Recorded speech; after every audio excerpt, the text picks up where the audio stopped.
Choose our next number then. Two. And you just go in order? Yo, are you allergic to double digits? NANI? Yes, I picked a single double digit. Oh my god. That was crazy. No comment. I have nothing to say to that. No witty remark. No witty remark. Look, I got nothing.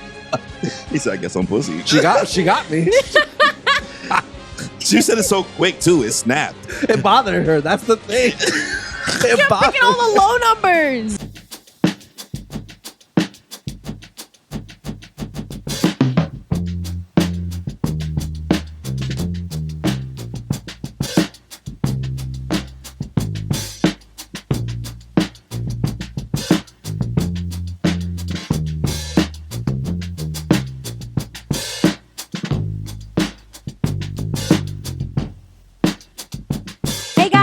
Welcome to another episode of the Moonpiece Podcast, where we are your host here to entertain you with all things anime, music, reality TV, whatever we're thinking about, and all the stuff in between. So right here, I'm back again with my co-host. Do it, lady.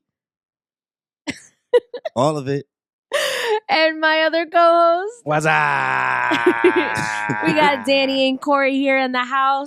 But before we head into our great bracket today, which, by the way, we are doing what Pokemon is the coolest starter bracket for today. So, really excited about that because people love to get messy with this kind of thing. Yeah. People are crazy about Pokemon. Everyone has their favorites. Everyone has their favorites. Everyone thinks one thing or another. So, we are going to get into that later. But before we get into that, what we playing, what we saying, who wants to start it off? Okay, so I guess I'll start off by saying I finally invested in another random old franchise. Ooh, like what? I love this journey for you. Wait, so you have... Okay, go, sorry. So I've never seen the original Jurassic Parks. Really? Right? So Wow. I've seen Jurassic World and the second With Chris one. Pratt? With Chris Pratt. Chris Pratt one. not a good Okay. place. Those movies with Caca. Right? Yeah. Raptor buddies. I get it, right? Woo. God, man. This is when Chris Pratt was just everywhere, right? Yeah. So those movies were just whatever, right? And obviously with the new one that's coming out, I think it's called Jurassic Park Rebirth. with Scarlett Johansson and Mahershala Ali. Mhm. I don't plan on watching it, but In theaters. I heard it was entertaining. I don't plan on watching it at all. Oh, okay. Really? Right. I heard it was entertaining. Yeah, but I'm good, right? Like because on Peacock watching Love Island, right? It's gonna be on Peacock just like soon, right? Yeah. Just on there, and they just now promoting all the other old ones. So, But you won't watch it when it's on there? Nope, I'm good. So you don't. So you watched which ones again? So I watched the first Jurassic Park, the one Okay. that came out in '93, Okay. and I watched Jurassic Park. The Lost World of Jurassic Park, the Right. second one. Did not watch the third one. Uh-huh. You told me you thought the second one is better than the first one. I don't remember. Okay, Because I like the first three. so putting myself, have you seen Jurassic Park before? Any of them? Yeah. Okay, when the last time you seen, like, how fresh, I guess, is you guys' memory I about it? rewatched Jurassic Park at least a year ago. I Okay. rewatched those. Not too long. A few years ago. Nothing Okay. crazy. So putting myself in the time of when it came out, and even still considering that, the first Jurassic Park really is fire. Right? Like, it's really fire, bro. Like, Yeah. one, I didn't think the movie was gonna be that long. I was like, God damn, 2 hours. I was like, this is cooking, right? But the animatronics, the CGI, the story, knowing that like this is the OG, you know what I mean? Mhm. Like, I've seen those newer ones, so I had an idea of what to expect in Jurassic Park, but I never ever actually sat through and watched the movie. It always Mhm. came on Yeah. as a kid. Yeah. but you never sit through the whole thing. This is also kind of a horror movie, Yeah. There's a And lot. Oh, yeah. and I don't do so. That's Yeah. why, as a kid, I never sat there and been like, "Yeah, I'm gonna sit and watch Jurassic Park." There's only a few scenes I remember seeing. I always remember seeing like the kids running away from the raptor Yeah. in the kitchen, right? Oh, That's the yeah, scene I yeah. remember just Yeah. always seeing whenever I was flipping channels, right? Mhm. But I never wanted to stay and watch it. But man, this movie is really, really good. Like it's a good plot. Like everybody's acting their ass off in it. Jeff Goldblum, man. Everything. Oh, Jeff Goldblum was in his prime. Yo, I thought, Tits in that out, movie. laying yo, he down. was there like a Jeff, don't play with Jeff Goldblum. son. Bro was in his 40s when this came out. His 40s? He was in his 40s, bro. Because Wow. Jeff Goldblum was like Oh. 70 something. Which is crazy. Crazy. If you told me he was like 32, I'd be like, yeah. Yeah, so like I always thought Jeff Goldblum was like a villain or something like that from what I in saw. the movie, because he plays like a sarcastic prick who's so against the idea, which he's actually in the right. No, he's the biggest. He's just like me for real. He's the biggest I told you so nigga ever. Yeah. Why are we playing around with you over here? Why are we playing around with planes? And Jeff Goldblum's like, why are we playing around with dinosaurs? Yo, I connected with his character. I can't remember the character's name off the top of my head, but like his character, I didn't realize it was going to be such a side character. One, but I guess Jeff Goldblum's name wasn't what it was yet because Independence Day didn't come out yet. Yeah, when that first one came out, Independence Day came out in '97, I think, with Will Smith. Yeah. But him, the kids. The girl in that movie, useless. Get me tight all movie. She's just screaming. Just screaming all movie. The daughter. The daughter. Oh my God. Yeah. Useless, right? But the little boy, they was abusing this little kid. Yo, he got thrown off a cliff.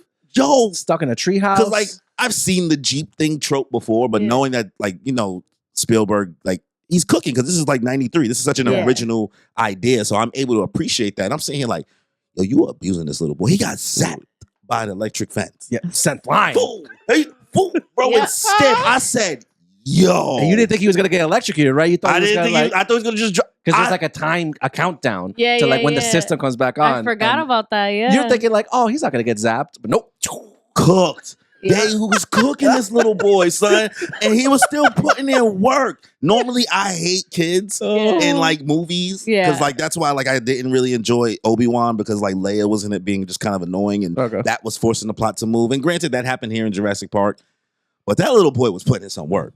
Yeah. He was dragging. He was when he ran to like the freezer or whatever, and then hit the raptor in there. Okay, yeah. That shit was crazy. When bro left the kids by themselves in the car, and he ran to the bathroom. And when I saw that he got ate off the toilet, I was sitting weak. I said, "What is this movie?" That first initial T-Rex scene, crazy. You hear the stomping, the waters rippling. Yo, they was 93, bro.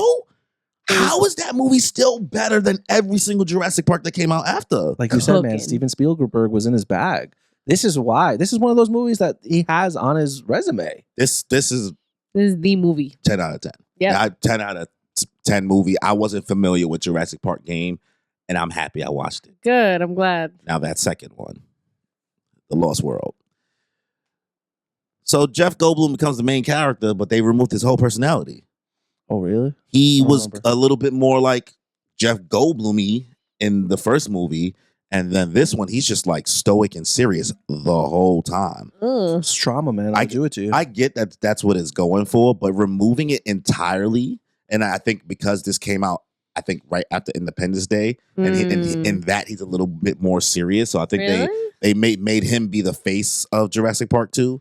So I think they wanted him to put on more. It's not be as sarcastic and goofy or whatever. The character is just like a father with anxiety, essentially. Okay. Yeah, Independence Day came out in 1996. Lost World came out in 97. So he's in that? I've you never seen Independence Day? Will Smith?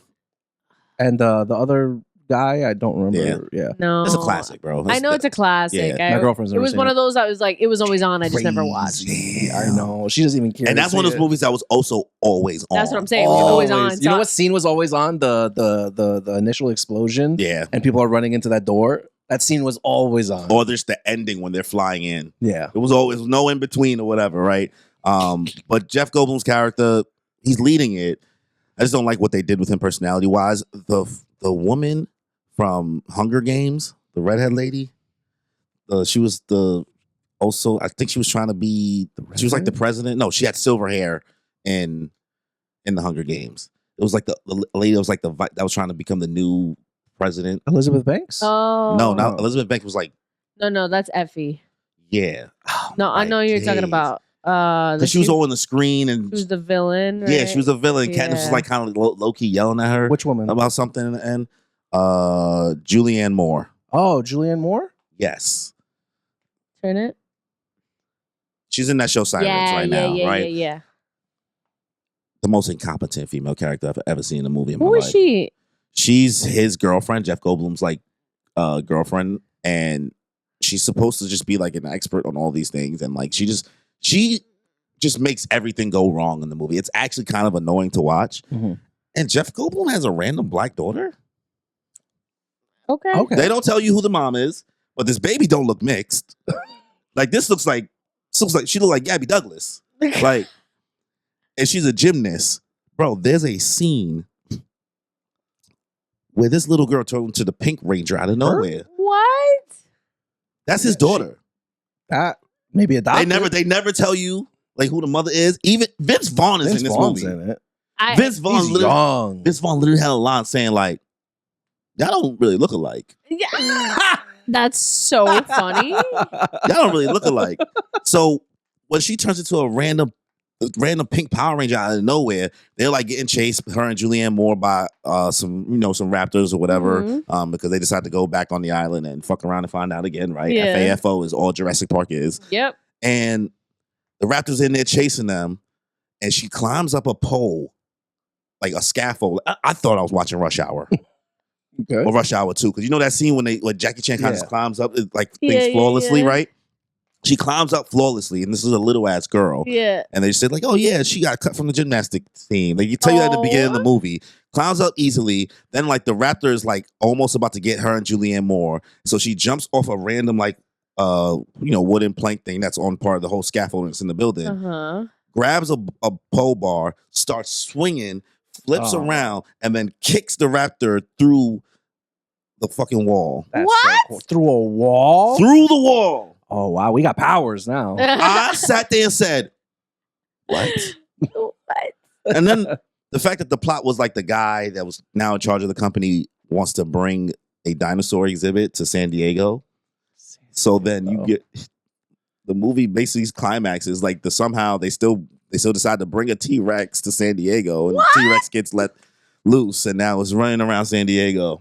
What the fuck? I literally don't remember this. I don't remember the second one. Yeah, I don't remember the second. I don't think I watched it. It has to be the third one that I really like. Reason why I think the second one, because like the drop off on the Rotten Tomato score is like everybody rates like the first one like a 90. I think it's in the 90s, but the second one is rated like in the 50s. Yeah. It's giving more of a traditional horror suspense, like really leaning into that. It's dark. It's a lot of like dark shots and like a lot like sneaky sounds and like. The second one? In the second one. It's much more darker in regards to like the setting. It's not as much light, you know what I mean? Like in the first one, they do travel around the daytime. Yeah. And this one, the daytime thing is like not really a thing. They try to lean more into like the suspense, I believe. That's so odd. Right? Where the first one, I think, leaned more into trying to tell the story and like giving you like different type of shots because it believed more in the animatronics. I think this one they didn't want to maybe abuse. They was trying to introduce CGI too. I've seen that a little bit more because a couple more years passed, so I was able to notice it. But the second one it's really just all thriller, and it just gets silly when you see the T-Rex running through San Diego. I can imagine. Like when it ate the dog out the doghouse, I said, "Oh, what? Oh my god! No, not American dogs. Yo, because they're bold. I was gonna say they're bold for putting that in there. It pulled up in front of a random backyard, and some little boy like woke up. He looked, didn't even break a sweat. He just was mad calm. He looked, he saw it. That'd be you. He got up out the bed, opened the door, went to his parents' bedroom. He said, "Check outside. There's a dinosaur in front of my window." And they look at him. They're like. They're mad annoyed. They're like, "Oh my god, this is why you should." Like, now the two parents, the mother and the mother and the father, they arguing. So now he's like, he's really something like, "Come on, like I'm being like, come on." So they walk in. They're still like bickering about the fact that they're awake now, moaning and groaning. They come into his room and then like they bring him in there, but they're still not looking out the window to see what happens, to see what's out there. And the little boy decides to like grab a camera randomly.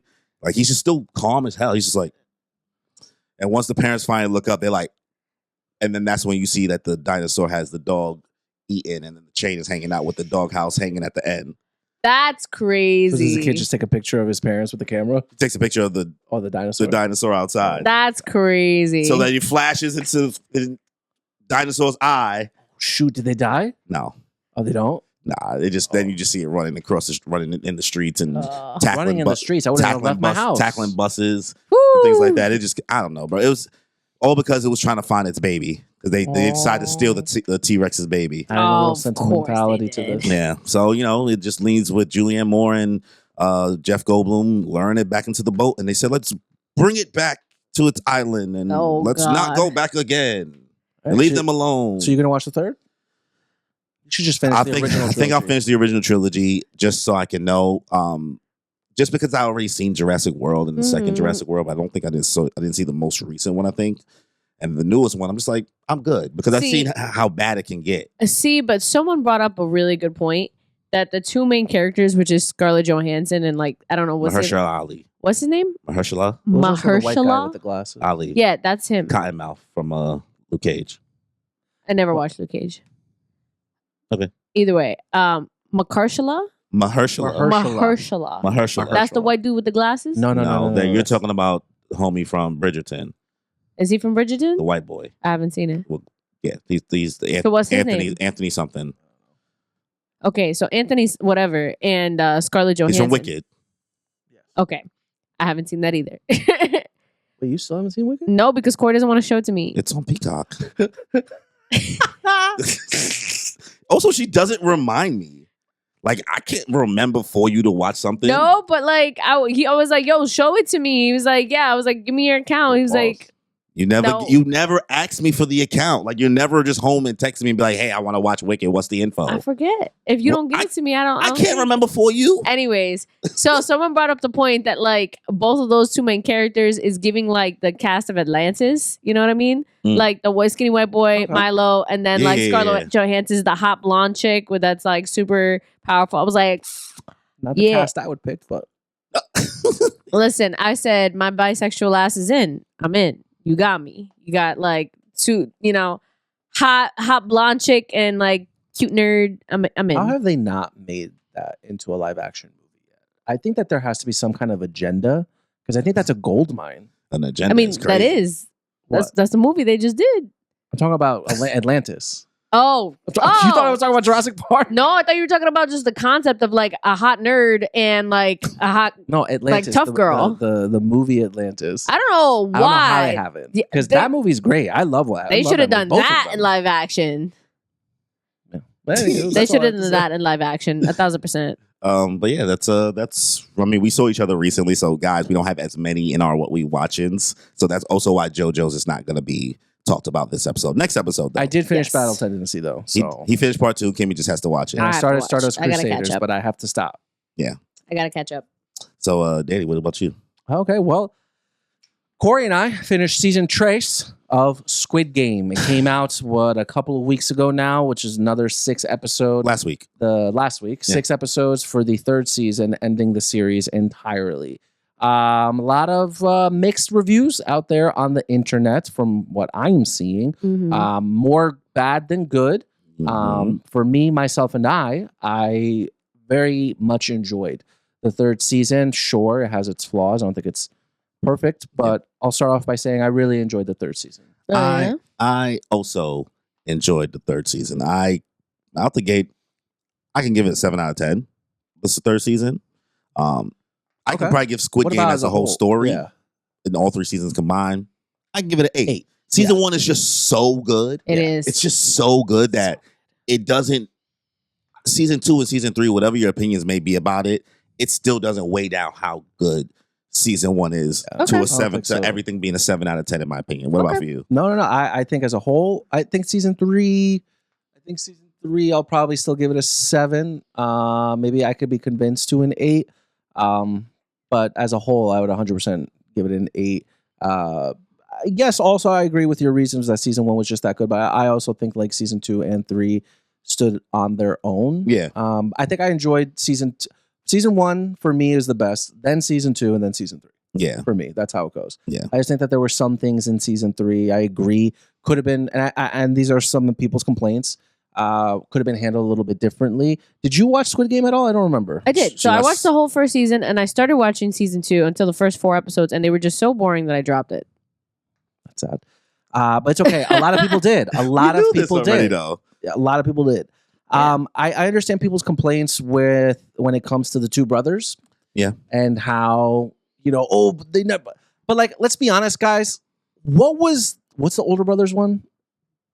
what's his name? Also, what feel do free they even to call him? Also, Well, I'll feel just call free him to number one. spoil. Number one. I'm not. Oh, we were gonna gonna go spoil. back. Yeah, Okay, yeah. What do they expect him to say to the younger brother? Yeah, right? I think people wanted to see that be like, but I want to see them talk and resolve. I'm like, no, he's already in too deep, my nigga. He literally, He's already in too deep. Like, this is just who he is. and Like, he doesn't even want to go back. We're talking You know- about the guy who runs the game. Yeah, in the yeah, movie. I know. Yes. I know what you're talking Let's call him about. Taskmaster. Yeah. Taskmaster. Yeah, might as well. Taskmaster. There we go. That's a Yeah. good one. Yeah. Yeah. So, like, the first season, the younger brother's trying to He's find looked his for older him. brother, and he realizes at the end, my older brother is the Taskmaster. Yeah. Right. So the second season, he's trying to get back to him. He's trying to find the Mhm. islands, right? Because he survives. Obviously, Yeah. he doesn't die. Yeah. And then the third season, at the end, he finally finds the island. He finally gets gets in Back front of his inside, brother, yeah. and he's holding a gun, and he's just like calling out his name, and he's like, "Why?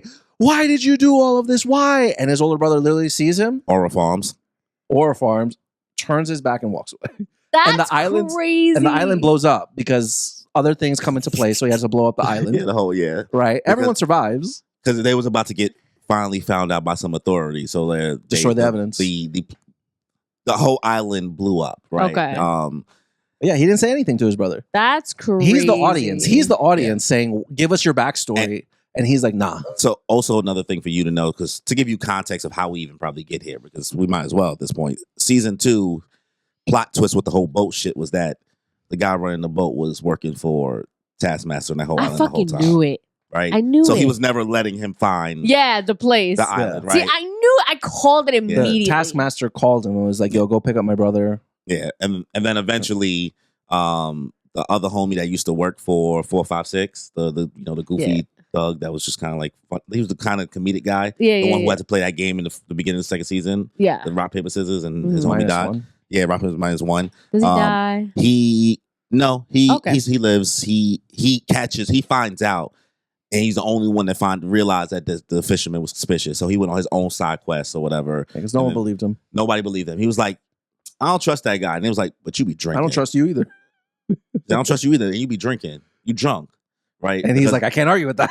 So he left. he just left. He said, all right, well, you're not going to listen. Just got up, took his stuff and left. Right? So Wow. that's how that all kind of culminates. And eventually the fisherman kills a lot of Yeah. people on the boat, but then he kills the fisherman. And then he continued on to the island. And Okay. I'm glad I was right. Yeah. Another complaint that some people have is, so in season 2, the main character Giyun he comes back into the games because the Mhm. Taskmaster invites him back, because Giyun's spending the second season, as you remember probably, trying to find them, and Taskmaster Yes. eventually confronts him, and he's like, "You think you're better than this? You think like you can change anything? All right." Yeah. Brings him back into the games, but what Giyun doesn't know Is that he 'cause joined? Taskmaster joins. Yeah. And so he doesn't know starts he's never- participating. Yeah, that's what she saw that part. That, he- yeah, Okay. that's what I got up to. It And- was once they're both in the games. Yeah. I They haven't- developed a very good bond. Yeah, he You does. know- He sells the bit.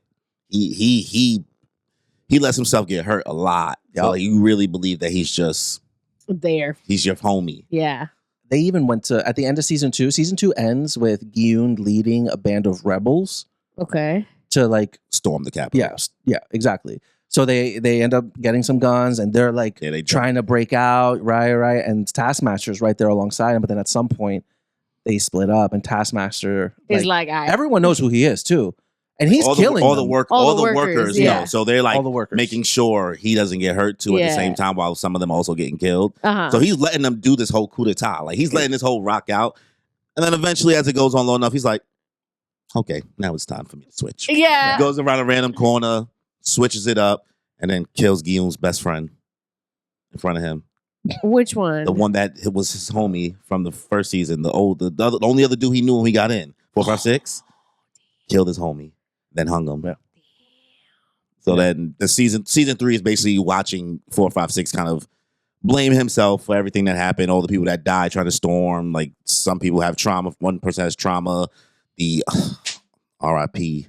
to the which number? The trans was she? girl? The trans girl. Oh my god! I walked in and my yo. mom like seeing her die. I was like, oh. I was fucking mad. I didn't get to see how it happened, but I heard that she got stabbed. So she partnered up with the pregnant girl. There's Yes. a pregnant girl, and then this old lady, Yes. right? And she's duking it out with people who like, because they're playing a hide and seek game, Yeah. and they're the people who hide. Yeah. And then there are seekers that have knives, Uh-huh. and so every seeker has to kill one person to pass the round. And the hide, But the some people of who- them decide to kill more, Oh. so that the the number the still pot goes gets up. bigger. right? And so she's actually fighting people off, right? And it gets to a point where like another seeker comes, sees her. I don't want that smoke. Yeah. And like runs, and she's like, I don't yeah, want that's the what I smoke. thought. Because in the finale, she was going because she was in the military and shit. So like she was going crazy when they were storming, but she still lived from that shit. Yeah. But the girl ends up going into labor and giving birth. Oh my! This in the middle of this hide and seek game. That's crazy. The amount of suspense, even I was going through. I was getting. You can't. Kimmy, you've seen season 1. Yeah. Imagine playing one of these games. Yeah. Giving birth. And you're giving birth. And you're trying to the trans one is trying to help. She's trying to help the old lady. Yeah. And the pregnant one. So she's carrying the dead weight all the way through, bro. And when she finds like the exit to finally get out, she's like, okay, I'm gonna go back and get them now. Right. She's limping. And that's when the baby daddy kills her. The baby daddy comes up. No. Pull from behind. In front of everybody. In front of the old lady and the pregnant girl. I hated to see it. But then the old lady.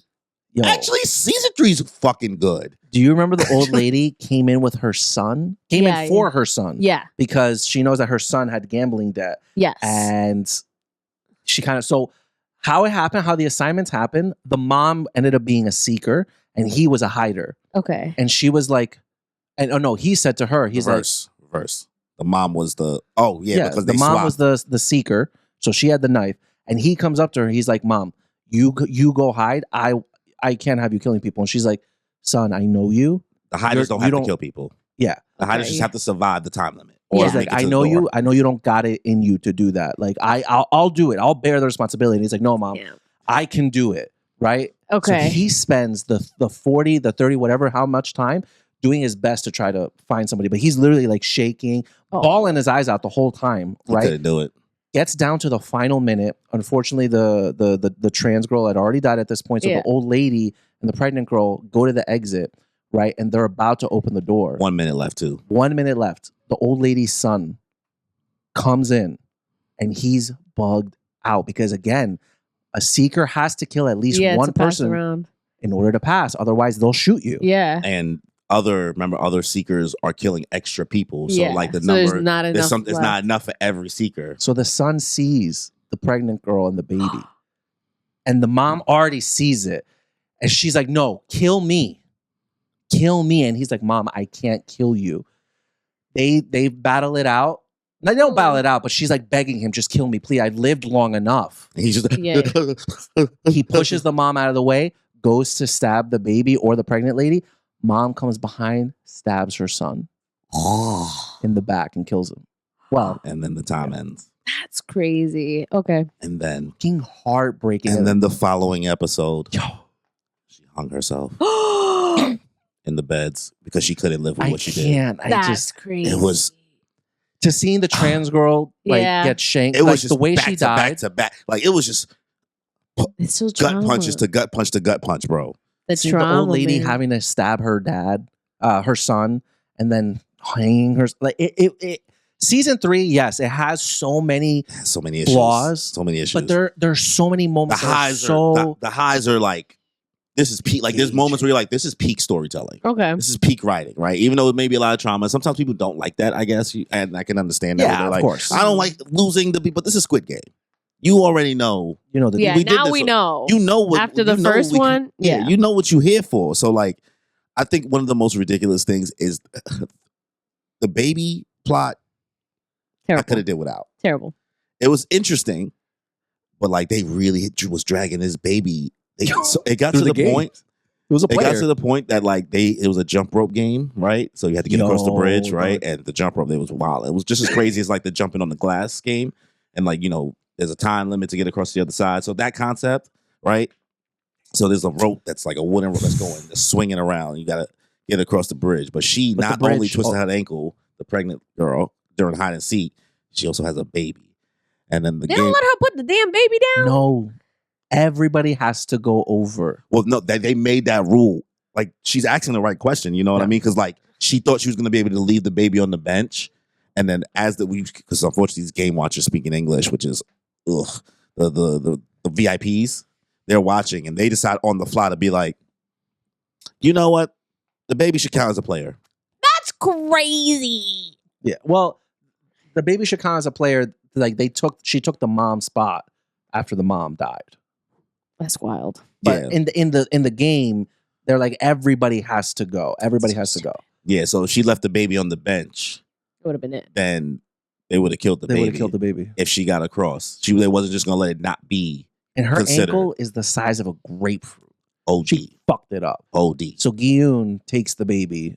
He's the first one to go across. Yep. Light work, no reaction. 100%. Right. But then, yeah, There's just no way she was, because of shenanigans. He was gonna go back for her because of shenanigans. Like he didn't have. he enough couldn't time. get back across, and he trying to help her across the thing would have been nigh impossible anyway. Yeah. Right. And also time limit as well. So Yeah. that was once that became a thing. So that once the baby mother died, they said the baby is now number 210. Why? She's gonna take over the mom's number Why? That makes no sense. because it created discourse. So when I tell you, when the other players found out that the baby not only was a player but had a share of the pot, they went ballistic. Because they were going to kill the baby. Yes. Oh yeah, they were gonna kill the baby. But then in that moment, They they're even like, gave the baby the ability to vote, but always abstain because the baby can't speak. Because this is the baby was born inside. Yeah. That makes no sense. Again, it has a lot of its flaws, but there are just so many things about it that make it so engaging and I think so entertaining. And one of the complaints was the Taskmaster kept trying to get Guillaume to kind of flip and see things from his perspective. And you get a little bit of backstory on the Taskmaster. Mhm. Like obviously he was in the games before, and But he really just ate shit. he was given a decision, and he chose to be one of the big dogs. So eventually, when it gets Right. to the end, when they wear the tuxedos again, right before going the last game, Mhm. that's when he finally comes down, has Guillaume meet him, and be like, "Hey, it's me. Like I was the guy the whole time." He's like, It was me. Deal. "Yeah, honestly, it was me, Dio." So it was me, Dio, him, and then he gives him a knife and say, "Hey, you can go down there right now." Everyone's sleeping. They're all drunk. They're all full because they give them that feast before the final game. The final, because the Squid Game is always the final game. Yeah. I'm gonna give you this knife. You can take it with you. You can kill them all if you want. So that was him, like Testing him. come to the dark Test- side. And he said, "Hey, if all you leave is you and the baby alive, the next game it automatically can't be played because we need more than 2 people. Yeah. So if you kill everybody else down there, but you and the baby, you're Gucci." That's crazy. He doesn't do it. Of course he doesn't. He doesn't. So do the it. Taskmaster's like, damn. He's disappointed Yeah. in kind of himself because I think he kind of wanted Guillaume to do it to kind of prove himself right. He wanted to see if he Yeah. would be him. Yeah. Exactly. But a lot of people were disappointed in that interaction because they wanted Guillaume to like flip out a little bit more because he betrayed him. Yeah. He thought he was his boy and everything, and shot, like Cory said, he shot his best friend, so he betrayed him. I think that one thing I really liked about the ending was, spoiler alert, I mean, we've done spoiled I know. everything else. Guillaume sacrifices himself to save the baby. At the end of the day, baby wins. because of shenanigans, it was Guillaume, the baby, and the baby daddy in the final thing. The final Squid Game thing. And of course you can't let the baby daddy win. No. Yeah, so Guillaume had to kill the baby daddy, and then it was only one person was able to survive. So Guillaume killed himself. And Okay. and we also got to keep on kind of reinserting the VIPs, right? Because they're really watching this whole thing and being very, assholes, very Celestial Dragon type. Very energy. celestial dragon. So he looks at them. He knows they're watching. He looks at them. He's like, I'm not gonna kill this baby. This is not about to go how y'all think it's gonna go. Yeah. So the way they do the Squid Game this time is OD dramatic. They have their own special. They had 3 big towers, Oh God. huge towers in the shapes of the circle, the square, and the triangle. Okay. And like you're like transitioning from each pillar because there was like mad other dudes, mad people died in this final Squid Game. It was like mad crazy. It was six like grown. It was 6 grown men. The baby Including the daddy, the asshole guy still made it to the end. Number Oh, 100, Thanos? the fat guy. Thanos? No, No. remember the old annoying fat dude that was just like an asshole that really was like, let's keep playing these games. I need more money. Number 100. Yeah. He makes it to the finale, to the final game. But they're jumping across these pillars. It looks like one of the Kingdom Hearts pillars. That's how big the shit high is. You know, when you in that black world, the stained glass. the stained glass thing, glass. you know how it looks like just like a big. Yeah. That's how big these things are. So like, Guillaume eventually just says, I'm not I'm not going to kill this baby. It's not going to go the way. I'm not going to give you out of satisfaction. So he just. Oh. I heard he sacrificed himself. He's going to sacrifice himself. I didn't know for who, but I was like, he would do that. What I liked about the end was because he did that, he left the baby on the platform, and that was so. Do you remember how Giyun had all that money in that motel, right? After he killed himself and to save the baby, the Taskmaster number one takes the baby, okay, right? Saves the baby because the baby won, and the thing was the island's about to explode. Yeah, drops the baby off. Like, this is 6 months later. He drops the baby off at his brother's place and gives his brother a debit card with the winnings of what the baby technically won, because the baby won the Squid Game, which equates to $33 million. Okay. And then goes to the motel where Giyun was at. Yeah. Takes all the money that Giyun left there because the mobster died. Yeah. You saw it with the rock, paper, scissors -1. Yeah. Right?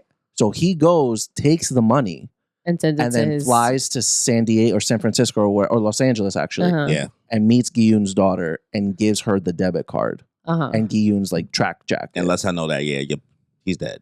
Oh, wow. Doesn't tell him. So that was no details. A very, like, I think, honorable thing. Yeah, I agree. I really, like, I was like, damn, bro, you didn't have to do that. But Giyun left that impression on him. Yeah. Like, he showed him there are still some good people out there in the world. Because after everything, Giyun still chose to kill himself. But what I also got from it, too, is how much the Taskmaster really respects the game. Yeah. Also true. He really respects the game. He's like, those winnings, he still got the money. He's trying to make sure nobody else took that money that he earned and gave it to the daughter. You know what I mean? The baby thing was an olive branch, I think, with the brother a little bit, right? That's how I kind of view it. Just like, hey, you're the only other person I trust to do this. I don't want to have this baby mix into it. Yeah. But it also ends because it's in L.A. He drives past, and the final scene is we see a hobo in the streets of L.A. doing the fucking paper game with somebody with the American, So American Squid Game. I don't want it. Nobody wants. I don't want it. I'm 100% gonna watch it because, like, I would love to see, like, the kind of games like we played growing up and how, because it's not going to be the same kind of game. Because you a franchise head. He's okay with things keep coming out and getting worse. I just want to see the. You love Fast and the Furious. Yes, I do. It's a soap opera of action movies. You hear this, man. But Squid Game, I want to see what that is from an American with like American players. You know what they said the original ending was supposed to be? What? So first of all, it was supposed to end after season 1. It was just supposed to be a season 1. It should have. Yeah. So the original ending that the creator was gonna do is that, like, he does get on the plane to go see his daughter. He goes to see his daughter, and then he sees the hobo playing with the American. So he thinks that he ended the games, but he didn't. And, like, it kind of just ends there. Like, it's not over yet, but just, like, leaves an open ending. That would have been great. That would have been fine. I would have been fine with that ending. I think people really wanted him to, like, end the Squid Game. So Netflix really just wanted, like, hey, this made a lot of money, make season 2 and 3. And he was like... Well, what I also got from it, I think what made people so bitter, because, like, I could see why somebody would not like season 3 or like the ending at all, is that this ending wasn't a fairy tale ending whatsoever. It was very realistic in the idea of, like, hey, you can't just, like, take down capitalism. Yeah. You know what I mean? Like, this is a machine that it's being true to, like, how it really end up. Like, nobody is going to be, you thought realistically with how much money, how is one person, right, no matter how many people he hired with $33 million, going to take down what seemed like this entity? The main question you always ask in the beginning is, like, why is he even going back? Yeah. What does he think he's going to do? Yeah. You know what I mean? So, he's trying to make a difference. But the island blew up, but the game's still going on. They got other islands. Exactly. They have other islands, other places going to keep going. People, like, expected this was going to be like The Boys and they were going to take down the system. Yeah. And all that. Like, no. Like, so I think that left people unsatisfied. I don't know. I think I agree that I definitely think this was the proper way to go, considering, like, yeah, you can't just take down capitalism in one sesh, maybe a few years, but, like, you can cause a ripple, but, it's not, you're not causing a flood right now. Yeah. Well, I don't have anything else to say about season 3. So I guess we should get into Love Island. Sorry. Love Island. Hello, me. Oh, are you talking about what you think first? All right. Yeah, then it's you. Yeah, don't worry. We didn't forget about I thought it was the next session. We didn't forget about you. No, we can't make Love. Honestly, at this point, Love Island's got to have its own segment. That's what I thought it was. This one won't be as long as last time, I think. No. So since you haven't visited the island recently, since the last time you were on your island, let's like it's Animal Crossing. I know, right? I don't even remember. So remember how we were talking to you before about the Nick and Olandria Yes. fanfic? Yes. Right? So it died. Like immediately. It died immediately. Like but they talk to each other and they're like, we should be friends. I have Sierra and blah, blah, blah. So I don't know if you've heard of like controversy that's happened recently with Love Island. What way? So the first person that got in trouble this season within the first episode was this girl named Yulisa. Remember we told you about the Cuban girl? Yeah. That got in trouble for saying the N-word on a podcast, OD. And she got kicked off. And they woke up basically in the middle of the night and said, hey, pack your bags. Yeah, you gotta go. Hey, you gotta go, right? So that was our first incident. Yes. Come to find out, Nick's girlfriend eventually got cooked because somebody found a Snapchat or whatever she posted or an Instagram story where she posted about Botox and was like, I'm going to quickly summarize it, but I can't say the word. If you can show the image. So not the image. I'm just going to show the word. She's like describing her eyes I get in Botox. a certain way. Yeah, so she said, I get Botox so my eyes don't look as... Okay, I had a feeling that was it. Ooh. Yeah. And said mad casual. Like, dropped, and apparently it wasn't her first time using that word because I think somebody also found a post from like a couple of years before where she used it again. Well, this is the one that caused the issue because it's also the Asian slur. Try to also be careful with how much because a lot of people post so much fake info that it's like it's hard to like because the hate train on this girl was kind of there before this even happened. Okay, and so when this happened, people already thought she was kind of like I think we told you like kind of fake. You know what I mean? People didn't like that she always seemed like. She always knew. Her name is Sierra, right? She's Puerto Rican and Mexican. Okay. So she has like, cute girl, you know what I mean? Mm-hmm. But like her vibe is very performative. Yeah, it gives off like, oh, like I just always have the right. Like a plan. Always know the right thing to say. You know what I mean? Like it's that person. You ever been around somebody that seems like they have that shit two together, and you're like, something ain't right here. Yeah, you know what I mean? That's what she gave people before this thing came out, right? Okay. She was out there just slinging the Asian slur all over the place. So when that happened, people were shouting out in the streets, demanding that Love Island remove her from the show because she was a front runner. She was only one closed off. Yeah, closed off. She was one of the three girls. She was one of the most popular three girls. Wow. Right? She was the first one closed off with Nick. She's with Nick. Honestly, before the controversy, I could have seen her and Nick win. She probably had the best shot because the only, even though we didn't really love them as a couple because Nicolandria exists. But they did like. They're the only ones that you could see on screen. Like, all right, at least these motherfuckers got a connection versus the rest of the bozos on this island. Okay. And eventually, in what was it yesterday's episode? They slow roll it though. You kind of stomping on the lead here. You know what I mean? You jumping straight to the end. What they do instead of taking her out right away. It's the first episode after the controversy, which like the episode before was pure chaos. Everybody wrote notes about each other. It was anonymous, but then some people admitted it was them, and there was a lot of spicy stuff that came through it. And then people were once again the Hooded Defenders. You guys weirded me out, but then they were trying to call all the black girls mean girls. It's a whole thing, right? It was a whole thing. But the episode following that, and you have all this drama. They gave Sierra 3 lines. Her confessionals cut. Confessionals. They barely show her on the screen. The edit. Because remember, every day. Yeah. And this girl was getting it like a lot, if not the most. She was main character energy. That's main character. You know what I mean? So, if you're watching Friends, it's like removing Rachel. Just like Rachel just only gets 3 lines an episode. That's wild. So that's what they did the first episode. Mm-hmm. Then the following episode, they dwindled it to like maybe 2. Yeah, that was the vote episode, right? There was a vote, and they made her the final person to vote.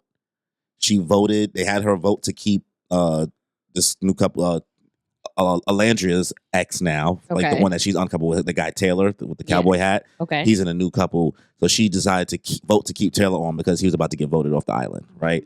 But they gave her no speaking lines. She just said like 1 line, stood there, and now you may now lead to the following episode after that episode. Episode opens up totally normal. Everyone's having their chats, And then maybe 18 minutes into the episode, the narrator announces, Sierra has left the villa for personal reasons. Nick is now single. And then it cuts to Nick, and he's like almost in tears. Oh. And all the guys are huddled around each other. But we don't think they remember these. They don't know what they did. She's just getting yanked out in the middle of the night. And the Islanders also don't know why they're getting. Apparently, she still doesn't know. Because so when these Islanders are on the island, they either give their social media accounts to loved ones, friends, social media managers, if they have one. Yeah, somebody else usually run the account. And her also friends were running the turning account. off comments, stuff like that, because of that, people started. Everybody's still human beings at the end of the day, right? Yeah. Once again, we know that people have did the S word because of this show. It's happened before, right? So yeeted themselves. Oh, okay. I don't know. There's a better word, right? I don't know. Self-delete. Self-delete. I don't Yeeted Unalive. What? Oh my Yeeted. God. Oh, It's like that felt. She got what I meant though. Yeah, I know. It's just the terminology is just like yeeted yourself. You never There's said like you was gonna yeet yourself before or something. yeah, but in a comedic aspect. But if we're talking in a serious manner, we're not gonna say yes. Oh, I said it seriously. No, but I just never heard of it in that there's a sense. comedic connotation with Oh, the guys, word Unalive. Self-delete. we are not minimizing, guys. Just so you know, but Throw myself into the sun. it's happened before on this show. But people are berating in comic sections. It's just the internet doing what the internet does, and on its most toxic level. So I don't know if she's seen exactly why she hasn't. No, that's where I was leading. So her friends were controlling her social media. Then they had to remove themselves, and then the parents just posted this morning saying, "Hey guys, we're her parents. We understand what our daughter did. We're not making excuses. We know our daughter. We love her very much. We know that she hasn't even seen it yet. So she's going to come out. She's going to see all of the DMs, all the hate, all the comments and everything. And we're asking you for patience and understanding. We're all people and all that kind of stuff, you know? So she, at this point, still doesn't even know, right? Wow. They literally just came up to her and was like, hey, this happened. Essentially, think about it like this happened 2 days ago in real time for them. Like she got taken off this island 2 real days ago. Yeah.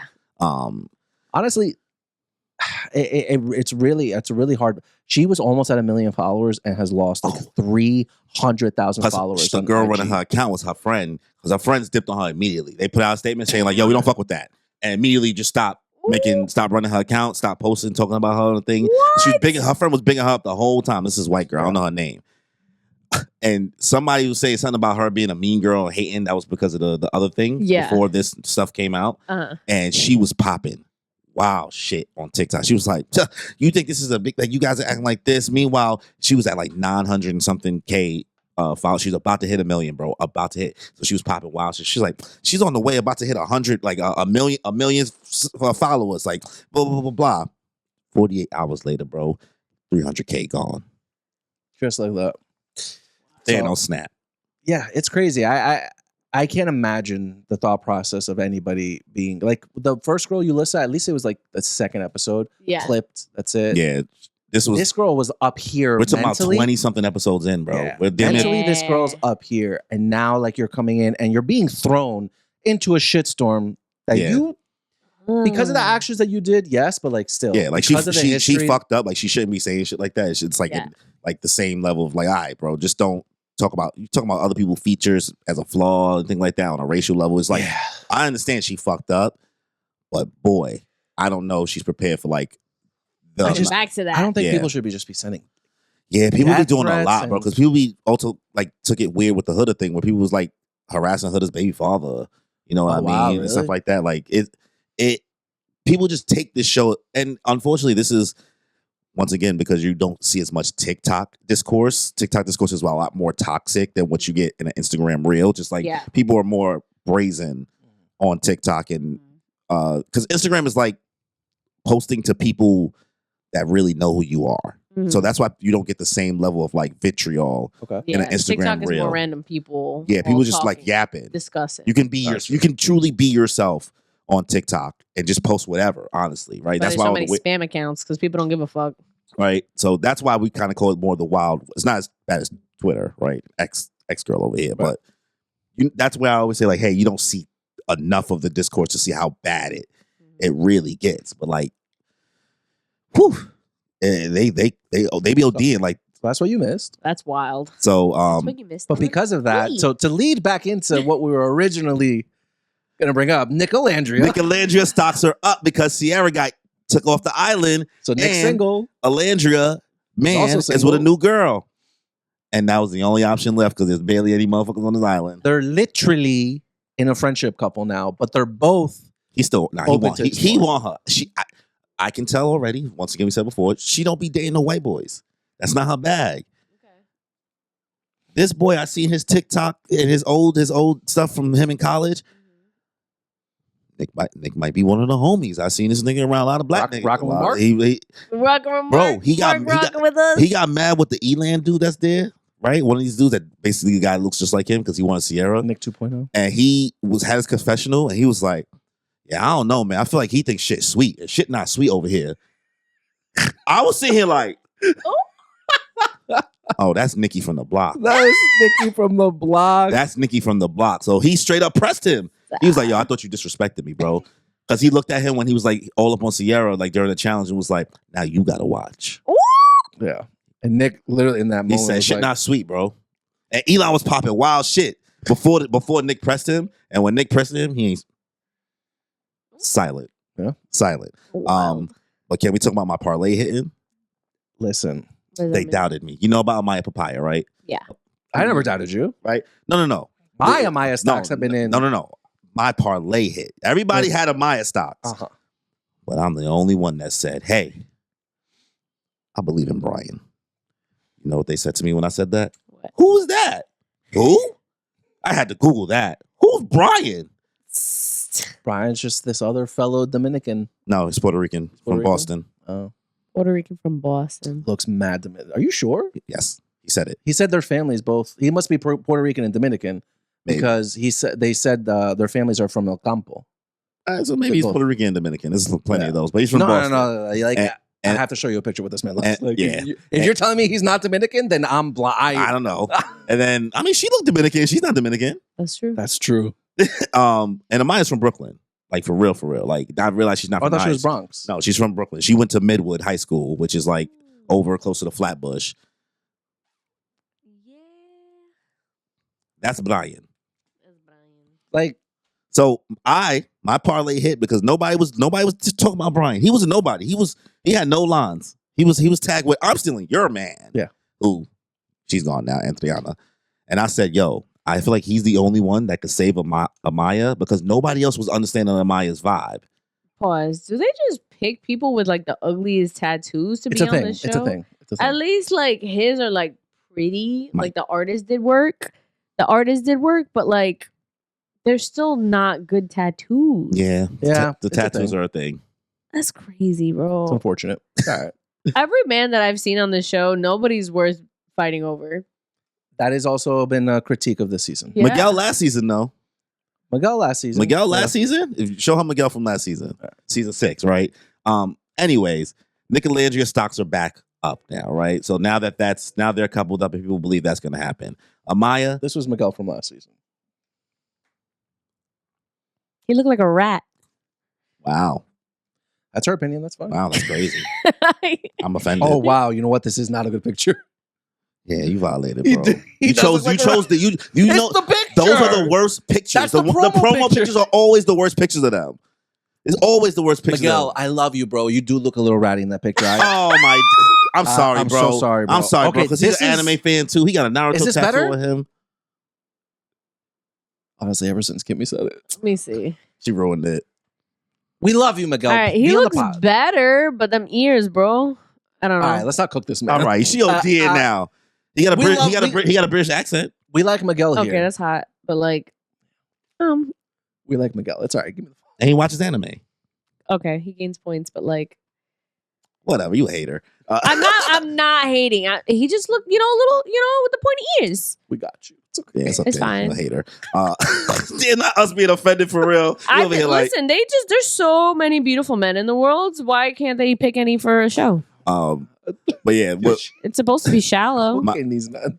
She OD'ing, bro. So my Brian parlay hit because I was the only one that felt like because of his ethnicity, obviously. I was like, he's the only one that can understand Amaya because during that challenge where everybody was writing notes, all the men, and nobody stood up for Amaya, all the men was ganging up on her, coming at like how she is. You know what I mean? Said like she's too she wears her heart on her sleeve, but she's too emotional. She cries too like easy. What?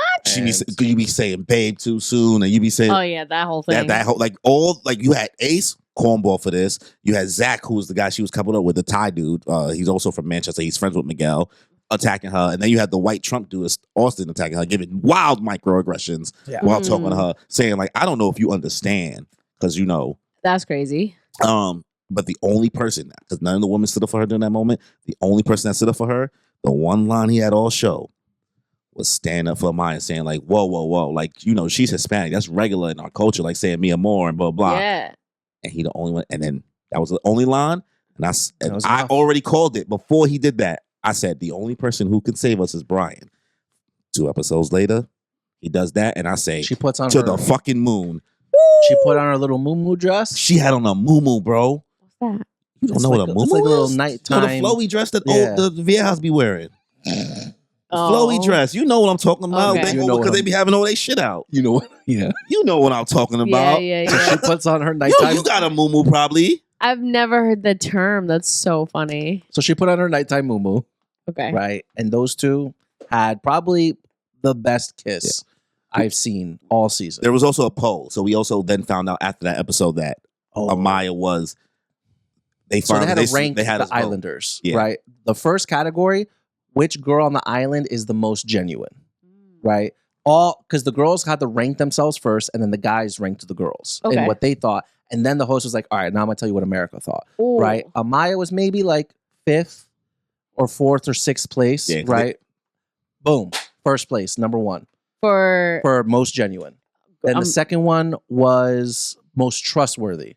Same thing. Girls ranked themselves. Amaya Papaya was in the middle. Guys thought the same thing. America, number 1. Right. Then the guys came. This is the night after everybody was attacking her. Yeah. Then the guys went, whatever happened there, and then everybody got ranked as couples, right? The one thing was, which couple would you want to go on vacation with, right? I'm going to be honest. Nobody likes Zach, right? Nobody likes Zach. She's coupled up with the Thai dude, Zach. Okay. Nobody likes Zach. It wasn't even about Zach. Yeah. Zach and Amaya ranked number 1. Why? Of Amaya. Because of Amaya. Go for her. Right. And now, who said what about Zach? You were right about Zach. I was right about Zach. Listen, that guy, there's a lot of L's. The guy Zach who was talking mad shit about her. Yo, hold on. You already know, right? What? You can say the famous quotes as the last thing, so we can close out the segment. Yeah. You save the final quotes so that we can. What happened? What happened? Yo, grab your. All right. Anyway, they get into a big argument. Amaya's New York comes out. Oh, right. It really does come out. So her voice got deep. And then they spend, up to the most recent episode now, you see Brian. Only thing I've been saying is like, listen, Brian, America wants to give you this money. All you got to do, just shut the fuck up. Yo, just couple up with Amaya. Don't say nothing dumb. Just be there. We will bring you to the promised land, bro. Literally. All you have to do. Brand deals, money. We already saw you be not. Oh, you stood up for her. Yeah. And she said, she thanked him for that too. Next episode, she's like, "You're the only one who stood up for me." And I'm sitting here like, "Yo, all you gotta do, don't say too much. Just sit there. Even if you don't think he's pretty, just sit there and be pretty. Less is more. Shut up and dribble." Okay. You know what I mean? Yeah. So that's now they're coupled up. We saw them make out in the moo. We was like, "Listen, bro, if you can't have her in a moo, you don't deserve her." That's true. You know what I mean? If you can't have her at that time, then when should you? You know what I mean? So now they're coupled up, and the Brian and Amaya stocks are up to the chip. If it's not the only other one that can happen, because Danny, I still don't know if you want. Do you consider yourself wrong about the Nicolandria thing at the end of the day, or no? Because now it's happening. Now we're back. Honestly, the whole Nicolandria thing at this point, I'm starting to feel like because the fans really want that to happen, I'm starting to think that the producers sent Sierra home with wrong intentions. They just sent her home not because of the controversy, but because they want Nicolandria to just get together at this point. And honestly, so many people were riding for Amaya Papaya, saying that she's going to win it. But now that Nicolandria are suddenly back together and coupled up in a friendship couple, mind you, For now they're For like, now. oh, Nicolandria are going to win the season of Love Island. No, they're freaking not. Oh. Stop talking about this. And then if they win, then I don't know what to tell him. But If they win, Amaya Papaya still won Love Island season 7. The Amaya Papaya stocks are so high that she stumbles on her words a lot. English, I believe, is her second. Wait, you're not going to talk about what happened with Zach? I mean, Well, you have to say her quotes to see. Oh, okay. So that's how you can Okay, say so how what you get there. Okay. So we're gonna list off some of the quotes that during She's this Amaya known. Papaya run that we've gotten the beauty to experience. Amazing. She's known for her quotes and her metaphors now because it's especially with the accent. She's she just says silly. it. Yes, I want to hear. So one of them was this was the mail game where everyone was like spilling tea amongst themselves, whether it was anonymous or not. Okay. She's like, that game yesterday was about standing on business, and baby, I'm standing on business today. Last time I checked, I got 10 toes and not one missing. So I'm standing on business on my 10 toes. 10 toes and not one missing. This was yesterday's episode, right? This is after she was talking with one of the guys, Zach, who is all of a sudden expressing interest in her after America ranked her as number 1 homie, right? He's like, yo, I know you the best and you know me the best and, you know, blah, blah, blah, blah, blah, blah, blah, right? So she's saying, I'm not going to have a sugar rush from the word candy that you're feeding me anymore. From the word candy that you're feeding me. Okay. I don't know where she comes up with these things, bro. I don't know. This was during Casa Amor, and this was with Zach when they first started talking and chatting to each other. She talks to him and she's like, hey, I just want to make sure that the seed that we planted of our connection is being watered, because if it's not, the flowers of our connection are going to dry out. Oh, that's cute. So sweet. So sweet, bro. This was after she got into her first argument with Zach K, right? She's like, I'm not your cup of tea to be drinking, so don't drink it. Oh. Got real heavy and spicy with it. Not And that now- cup of tea to be drinking. She's talking to somebody about that interaction. She's using a different metaphor now. She's like, sometimes I'm not the book that someone should be reading, and that's okay. Okay. Love that for her. And the last one I have is she's talking to, I think, Brian about this, because her and Brian are talking, and he's saying, like, I understand you and the person you are. We're different, similar cultures. Mm-hmm. And she's like, thank you for saying that. I consider myself like a circle, and people keep trying to fit me into a square box or a star, and that's just not working. I'm a weirdo, but I'm a good weirdo. I'm crazy, but I'm a good crazy. You forgetting the best one. Honestly, which bro. one? What's the best one? So when she was arguing with Zach, and she was done having enough speaking, because he said some weird shit to her, saying like, Oh, yeah. I actually didn't want to kiss you that first time. I felt pressured to kiss you, because normally I move slow. And she was just like, why is he saying what? Why are you saying this? And then she said, you are an extremely odd individual, and I do not want to speak to you anymore. So fuck you. Like, she's like, fuck, like, and walked away. That's crazy. Extremely odd individual is one of the best insults that I'm carrying around with She me, really because wanted to it pop fit. off on him. It fit. Extremely odd individual fits for so many people. Yeah. But yeah, Nicolandria might be a thing, and Amaya Papaya with Brian, hopefully that's a thing. Yeah. That's So it on our Love Island segment. Woo. we made it. We made it, Kimmy. That's Your wild. turn. What have you been watching? I finally made it to Kingdom Hearts 2, which woo, yay, we got there. More enthusiasm, gosh, more energy. More I thought energy, y'all were energy, gonna more like footwork. cheer with me. Oh, but like, try it. Let's run it back. okay. I finally made it to Kingdom Hearts 2, guys. Yeah. Yay! Do it, lady. Do it, lady. All of it. Won't she do it? Okay, so I'm excited. I finally got here because, you know, it's like, this is the one everyone's talking about. This is the one everyone's like, this is the number one in the whole series. You're going to have so much fun. There's so much to do, blah, blah, blah, blah, blah. So I'm like nervous, you know, because I really want to play it for so long. And I'm like, I finally got here. But it was definitely a big surprise to know, hey, I'm not immediately playing as Sora. There's just this random new character and this new set of characters that we got to pay attention to.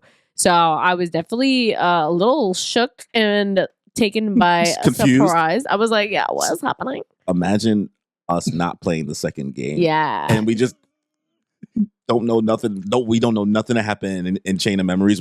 Why Just going is Sora from in a 1 pod? to 2. We don't know any of that. That's So we just went nominated? straight to 2. That's crazy. Yeah, that's wild. People were saying that, like, yo, imagine dealing with this as a kid and you just don't know what happened next. I was like, yeah, no, that's crazy. What do you think about Roxas? I like him so far. My Look at the theory, character design. he's cute. I thought he was Cloud at first. Nah. I thought he was Cloud I can young. see that.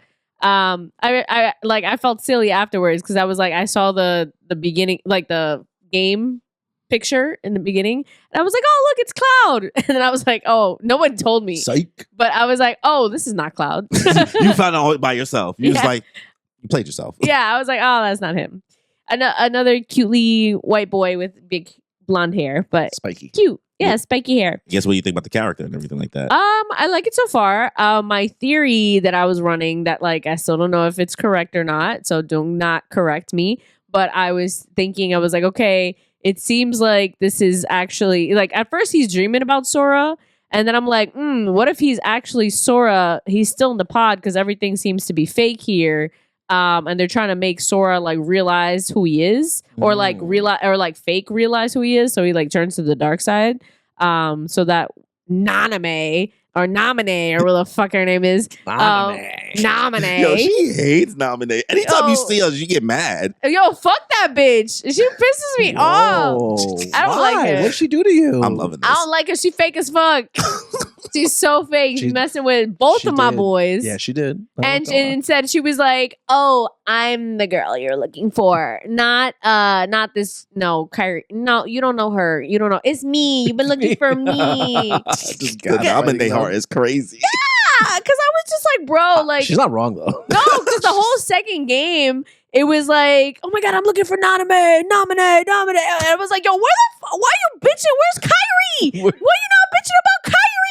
The whole first game was Kyrie. And I was like, and then nominate comes out of nowhere. And then Goofy called him out on it. So I was like, yeah, bro, you're right. So like, she was like, yeah, I kind of just like gaslit you into thinking it was all about me and that you cared about me, but it's actually fake. And I was just like, yo, she's still mad No, about I this. get it. I was tight. So I was like, this bitch is back again. Yo, those bees were. Oh my god, I was annoyed. I was like, I'm so over her. So like, and now she has more confidence. She has the audacity to have more confidence in herself. So like, I was like, ew, get the fuck out of my face. Leave my boy Oh my alone. days. I was no. Patsy, she's- that Yo, what is confidence. happening right now? No, because she comes up at Rox. It's like, hi, yeah, I'm nominated. You know, like, blah, blah, blah. I'm like, bitch, get your. If I don't drag your ass Just out, like that, huh? I was so mad. Like, leave him alone. I did not know this was going to be the nominee hate Yeah, I hate you. hour. Man, that was. You went on a rant. Do you hate women? No, I just hate her because she fake as fuck. She's not one of the girlies. Well, She's not a girl's girl. She's not a girl's girl. Well, all right. Just so you guys have context, she's still like in the beginning. Oh, she's on day 5 of Yeah, Twilight Town yeah. currently. So Right. I guess what do you think about Twilight Town and the new kind of graphics and everything like that? Of the Twilight game? Town's been really cool. I liked all the mini games that I played when you had to like, get a job and all that kinds of stuff. Skateboarding Yeah. around, super cool. I knew if I would have played as a kid, I would have like played that so She would have never much. got past the first level. Oh yeah, I would have had so This much is the fun. game. Yeah, this is the game. Just riding around, just all the different combos and stuff. Would have had a great time. I love the new combination of characters. The squad that they have, the 4 of them. I think is so cute. And the scenery is beautiful. They're just there on They like up the graphics up. yeah, man. they up the graphics, the sunsets, all just sitting on the watchtower, and just ice cream all the time. I was like, this is so epitome of being like young. I'm like, this Summer would vacation. summer It's hitting, vacation, right? It It's hitting. was. I was like, this is so nostalgic, and I didn't even live through this. You know what I I mean? didn't even live through this. I'm over here like, damn. Yo, no, I because was they were like there. they were in the Y2K outfits and all that You stuff. said that I was on your like- stream too. They were so dressed. I was like, You this felt is like you were in a so- time capsule. Yeah. You started feeling nostalgic. Yeah.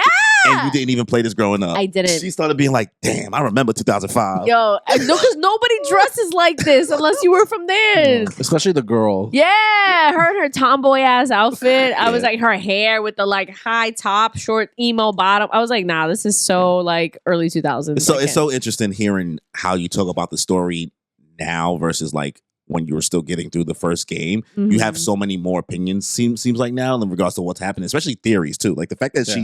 you're thinking, like it seems like you're catching on to what's happening. You're having your own thoughts. Like you would be watching a show, being like, I think this is happening. Because going back to your streams, right? I'm like, she's thinking the cogs are moving. The cogs are moving. She's like, who's this Diz dude? Yeah. She's like, I don't trust Diz.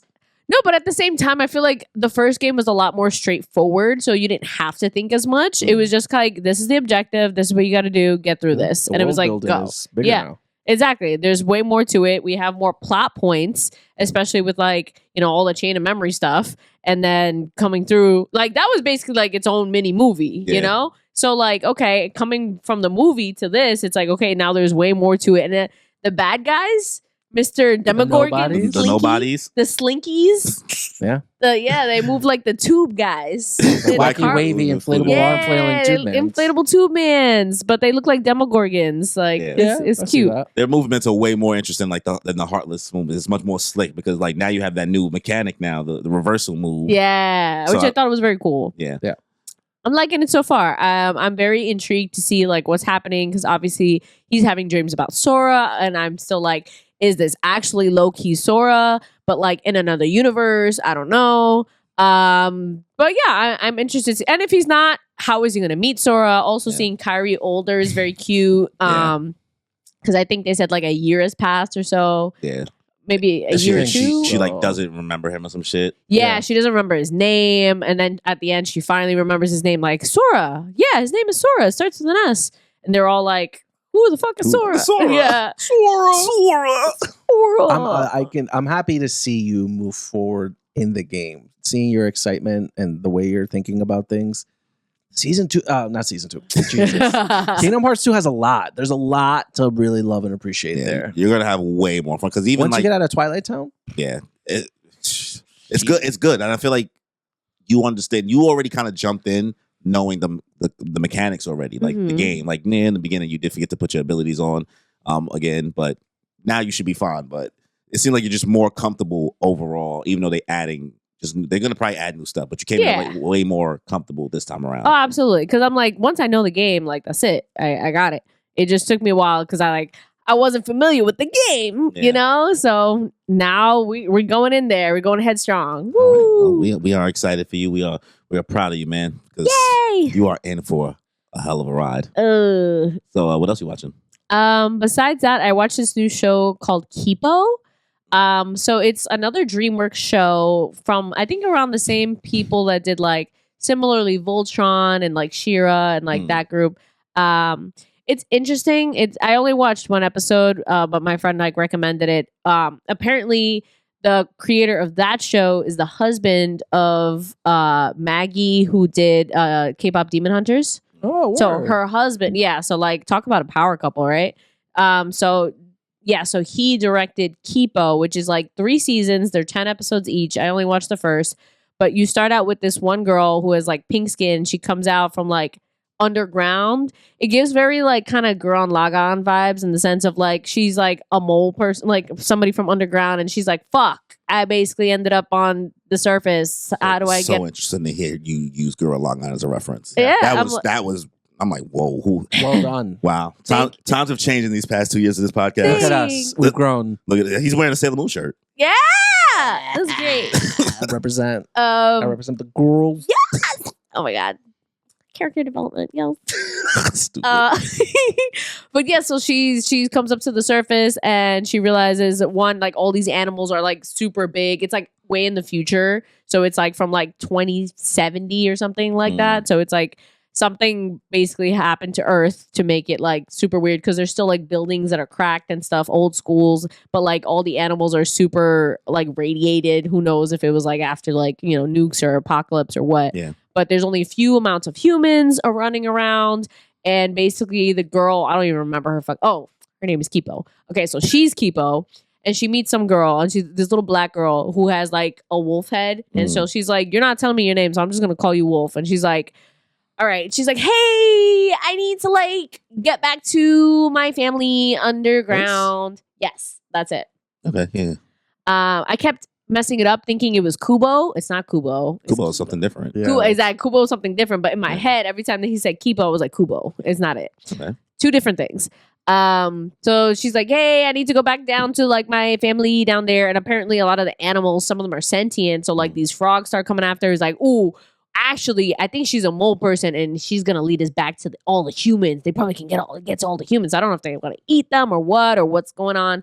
But it's very a different dynamic. And so she's very naive, a naive character. And like the little black girl wolf is like, fine, I'll take you back. I don't even know why I'm wasting time like spending like I shouldn't even be trying to help you. Like this doesn't help me in any single way, but like, all right, you're about to die, so I guess I should attempt at helping you. But then after that, I'm out. I don't give a fuck about you. They don't curse. But like that's essentially the attitude that you get from all of them. So I don't know if I'll finish it. Respect that. Honestly, like I saw the poster and I'm like, that's not something I would watch. It doesn't seem like something I would watch, but like I was like, I want to give it a shot. One season try. Yeah. What I did end up, I ended up rewatching, which still holds up and is very funny, is Way of the Househusband. Oh, yeah. Yeah. It's been on my watch list and I just never watch it. Really? Yeah, it's just there. It's still funny because all the episodes, they're all short. In like one episode, there's 7 mini episodes. No, okay, so it's one of those shows. Yeah. It's basically kablam. Nah. Yeah, and you got to think of it as like its style is PNG lock, but like as a style. Yeah. So it's like manga panels that come to life. Yes, exactly. Okay. It is manga panels come to life. First episode. It's good. It's funny. Yeah. It's very funny, like stupidly, but like actually really good. So I think I watched like first 10 episodes again, and I was just like, okay, this kind of holds up. Like, it's great. Nice. Yeah. All right. Well, we've yapped enough. I guess it's time for us to get to the main event. No, not yet. We got to say what we did. Oh yeah, we went to the Sailor Moon Day party. We went to the Sailor Moon Day party hosted by the Moonies Club. The Moonies Club, Sailor Victoria. 2 weeks ago now. No, that was last weekend. Literally last week. Last weekend. Yeah. Your sense of time is crazy. It is. So, how did you have fun, Kimmy? No, did you guys have fun? It was you guys' first time going. The third annual Sailor Moon Day party, and it was Cory and I's first one. Yes. I thought it was a great time. It was a great time. It was a great crowd. I loved the venue. Mm-hmm. The drinks were fire. I love that the drinks were like named after the moves of the Sailor Moon Scouts. That was very creative. I didn't have any of the food though. Sorry, we didn't have any food. We were getting spoiled left and right because they were airing Sailor Moon. Oh my God. Cory and I were trying to order drinks at the bar and they had like a huge projector playing like episodes of Sailor Moon. And I'm like talking to Cory. His back is to the projector. And I'm like talking to him. He's talking to me, but looking past me. And I'm like, I don't remember. Damn! Cory, look. And he's like, yeah, we haven't seen that yet. I was like, it looks good. And he's like, stop looking. I'm like, bro, stop looking You're at it. spoiling like, just yourself. Look away, bro. I was like, I can't. It looks what so did you good. See? I don't even want to something with remember. Mars. Got my nails done.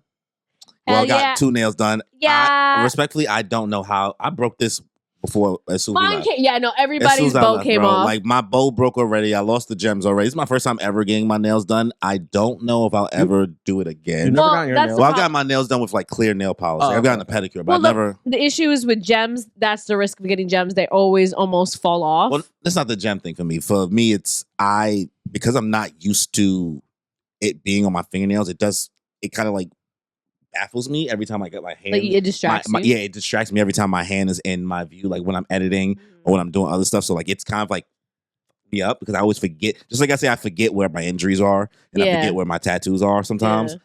I forget that this is here. So like it's really distracting for me for some reason. I don't know why. You got them on all your fingers? That's what I'm saying. I can't imagine because it's just these. So like that's just a skill issue. You know what I mean? It throws me off. But it still was a great time to do. So, did that. Cory and I also got portraits of ourselves done as Sailor Scouts. And Kimmy, yes. And me. You'll probably see that in our Sailor Moon live stream thumbnail. It's on the thumbnail. That Cory created. Yeah. It's going to be on the thumbnail. Shade already called it, what is this monstrosity? What is this cursed image of me and Danny drawn as I'm Mars and Danny's Jupiter in it. I mean, in the picture, it's cute. It looks very ugly. Yeah, like as men, dressed as the Sailor Scouts. Yeah, we it's not given anything. It's given like this might be a Robot Chicken episode.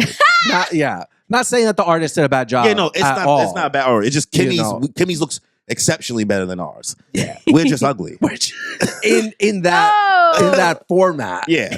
You know? You know? So like that was dope. Danny thought about getting a tattoo. Yeah. Did you really? I was just chatting. Yeah, Honestly, I was like, just chatting. really? They had flash tattoos this year for the first time, which was very cool. Yeah. Because- Yo, the giveaways, guys. Danny ruined the raffle for us. Yeah. Oh my God. Yo, Fumbled the bag. they had this artist there who had painted these 3 Do you remember the artist's portraits. Such is life _C. Yeah, amazing. My girl. They honestly, they were beautiful, and we would have loved to have it hung up here on the wall. And when I tell you, I was one number away, the last digit away. It was the person The in front of disappointment them. emanating from the person in gentleman next to me. The person in front of us, I was livid. I was We were all screaming. Yep. because there was a reason why we didn't have the ticket before us. Locking up my bike. And then taking his sweet ass time walking with his fan across the Ain't- street. Ain't Oh. nobody told you to wait for me though. But I guess someone has to I have had your manners. ticket. Oh yeah. Oh, yeah. I had to like. That's crazy. You see it? Yo, he really tried to flip that on me real quick. Yeah, but you could have gotten it and come back out. No. I How would they did take do like 5 minutes. That's crazy. So the person in front of us Everything who happens for a doesn't even reason. watch Sailor Moon. Wow. Oh my God, that was the worst Oh, part. because it went to his girlfriend, right? Yeah. Yeah. That was the worst part. So he actually. won the art. That's wild. But on the bright side, she did say she would give us a good price if we wanted to commission her. So What about you overall? Your experience? I mean, we'll talk about the grand finale for the last part. Oh. What happened at the end? Oh, yeah. We're not gonna go too into detail. Don't worry, we'll put a you guys clip. will never know. You ain't never seen the clip. I ain't never seen the clip. But Have we'll you seen the clip, Kimmy? I sent it to him. Oh yeah, no, I got it. Oh, you did. You sent Okay, it to okay. me. Go ahead, Kimmy. How was your time We there? might play the clip. We're not No, playing the clip. I wouldn't play the clip if I were him. I'm good. Not that you Anyways. did bad. We can say No, what he happened. did We can good. we can That's say what's what we crazy. can say. We'll get there. Okay, we'll get there. Anyways, I had a great time. I thought it was gonna be a different venue. But it was the same venue as last year, which was very cool. Because thankfully we got to experience it much better. Because the last 3 years it was pouring rain, so to actually have it like it was hot outside, but Beautiful Me and Danny It brought was- the vibes. beautiful. It was so nice. Sweet. They upped the merchandise. They upped the amount of things that they brought that you could buy, sell, all the stuff there. Very cool. I ended up getting a Peach Girl shirt because I never have Peach Girl merch, guys, and they had it there. It was Oh pretty my fire. God. Yeah, it was a fire shirt. Like I was like, I never watched the show, so I would have felt mad fraudy. No, it's okay. It was so good. And yes, the one that Danny's wearing, the Sailor Moon shirt, that was also from there. I That was also got one of the Sailor Moon Day Party from actually From Mooney's Victoria. Club. oh, yeah. you got that one too. That one's I got nice. both, yeah. Yeah. That was nice. So shout out to Greg from Land Party. They were selling these shirts. Greg, yes. I was Yeah. like, I couldn't remember his name. Yes, Greg from Land Party. I was so what killed me is that he said, like, oh yeah, we have a pastel version of the Peach Girl one. I was like, why the fuck would you tell me that? Because now I want it. He was like, yeah, we sold out. I was like, well, why would you Oh, you could DM him. Oh He'll my make God. it. It's too late now. Yeah. I think she's one of those that it needs to be right there. Right yeah, there. I gotta be in front of me. Fair. So He's always at conventions. that's true. Hopefully we'll see him again. Yeah. But yeah, overall it was a great time. Awesome drinks. I had the Venus one that was super yummy. What was the Venus one? It was like lychee, gin, and some other Oh, shit. It was really can't good. drink Can't drink gin. Um, It literally, it's like car battery Yeah. fluid. I don't know, but it was mixed really well, and I liked I'm it. sure. Um, We so- obviously had, Sailor Mars, Fire Ignite. Yeah, because I had the Moon Prison Punch last time, so I wanted to switch it up, do something new. Too Good sweet for me. names. Yeah. Really good names. Yeah. So that was So this was super yummy. I will say they did have slightly less giveaways than last time. Maybe I think it's because I don't know if it's just a sponsor thing or It's like that sometimes you can't always have. the yeah, same you can't amount. always. But I think the amounts that they have was way bigger, worth it. Like those Yeah, paintings, the paintings were fire. Those those Absolutely were were. so Guys, I'm telling you, cool. they look great. So like, it's not quantity, it's quality. Also, there was some more. There was money given away later on. So like, Oh my God, yeah. that's part of it. So So I would, we're not there Trust yet. We're me. not there yet though. We're not there yet though. my Because God. she still got more to talk about. It seems. But that's why I was like, bro, these were so cool. Very jealous of the paintings and all that stuff and the body wash and all that. There were so many things. I wanted them all. It's okay. I won last year. I'll take my win for when I got it. Yeah. And yeah, we all did the portraits, like we said. Those came out super cute. I love that. I ddid see one of the guys had this all Sailor Moon tattoos on him. I don't know if you saw him. I took a video of him and we'll show it later. But he had he got one of the Flash tattoos, which was super cute, of the manga chibi version of her. So cool. I was telling Victoria, I was like, "Girl, you did such a good job." Yeah, she did. Everything. Props to you. I was very I always take moments like that to calculate how could I do I was very inspired by it, but okay. Yeah. The Sailor Moon Vingo too. Yeah. That was really fun. There was a lot of activities, people were coloring, people were it was engaging. There were so many things. I'm so sad I missed my tarot reading time. They this is my 3rd year missing it. Or before this time I came early enough, but then they sent out a text and I didn't feel it. I haven't seen you for anything in my life. Yeah. What'd you say? What? Huh? What'd you say? Roll the clip. You can get to you. What did you say? I said earlier than anything I've ever seen you in my life. Yep. You're not wrong there. This shit was at 1 o'clock. It was 12:45. She was like, "I'm here." I was like, God damn. I wanted to show up early to get my nails done. You still didn't get the tarot read it. I know. I signed up for it. I just missed it for the chance. So it's fine. I got my nails done. That's what counted though. Yeah. Shout out to Tim. Seeing everything that Victoria pulled off there was very inspiring and very I learned a lot just from being in the setting to just kind of figure things out, because you remember I purchased how we had the clubs, e-boards and things like that, Soka and LU and things like that. I was the co-president of Soka. So it's not I'm not accustomed to doing those type of things. It's just, seeing it on that scale and realizing the connections we kind of already have already. Mm-hmm. Sometimes it's kind of hard to see that until we all are out together, because you said that you recommended our podcast to somebody and they already knew who we were. Yeah, that was so crazy. Sweet. I was like, oh my gosh. I was like, here, because the dude with the tattoos, I was like, hey, if you like that, I was giving up my stickers that I have, and I was like, also, my podcast is on there if you anime stuff. And he was like, oh, scanned. I follow you already. I was like, oh, okay, cool. That's been a great feeling. It was a great feeling. I loved it. What was one thing that was jarring for me is very funny to see, because I even talked to her about it. I was like, must be interesting to just watch yourself be played all day on these screens, because it was cycling through all of Victoria's episodes with people that she's interviewed, and you're watching her hair change over time and everything like that too. And I was like, must be jarring to look up and be like, oh, there goes my face. What did she say? She was just like, yeah, it's funny. But she was so, she was all over the place. Yeah, of course. She's busy. But should we talk about the finale of how the day ended? Final showdown, I'll say. Kimmy's friend, actually, she was the DJ, right? No, she was just Shonen Pump was DJing. No, it's a Sailor Boom party. Yeah, I know her from there. Oh, so okay. Yeah, I know her from She's not there. Afraid. She just knew her from DJing other stuff. They hosted a competition. What competition? Dimple. That's her alias. Oh, that's her alias. All right. Dimple was hosting a competition. Sailor Boom party. Shout out to them. She's not gonna let you get through. She's not gonna let you get through, bro. Through the Sailor Moon Day party, they hosted a competition towards the end. And what competition are you asking? Well, it was a dance off of some kind, that's for sure. But a dance off of Shaking Thy Ass. Woohoo! And Kimmy, of course, participated as she should. As Cory. As did Cory. Yeah. I made one little joke to her. No, because he was serious. I was joking. No. I was because when I was like, what was the joke? He looked at. I was like, I'm gonna ask. Because I was like, hey. They were like, oh, we need people. So I was like, okay, come. And so it was like me, my friend Shelly, and this other girl. And it was like, okay, ass shaking competition. It was like, come on. And Cory looks around. He's like, I could beat y'all. And I said, I'm joking. You know what I mean? So no, I was like, oh, word. And he was like, yeah. No, he's like, nah. I could definitely beat y'all. He had a few drinks in him. Yeah, but that's like you're just doing it just to joke around. I feel like everybody has been but it's like skateboarding or I could do that. I'm not doing that shit. Yeah. You know what I mean? You're just making a threat.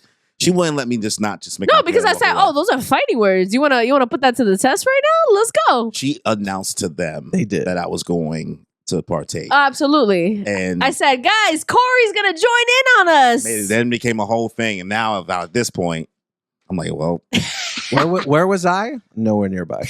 Nowhere. Danny I was in the background. He was in the back by the bench that we was sitting on, stuff which is crazy because seeing the video from way far behind him. I had the angle. He was like, I don't know those two. That's crazy. It was given. I'm just here so I don't get fined. That's wild. First round, There were 3 rounds. First round Well, there was two rounds. 2 rounds. No, 3 rounds. No, there was 3 rounds. Because it was 5 people. Yes. I thought it was 7. No, it's 5. Oh. Kimmy. Other people were just dancing. Yeah, Kimmy. It was you, your friend. Me, my friend Shelly, you, and then 2 other girls. All right. Yeah. First round.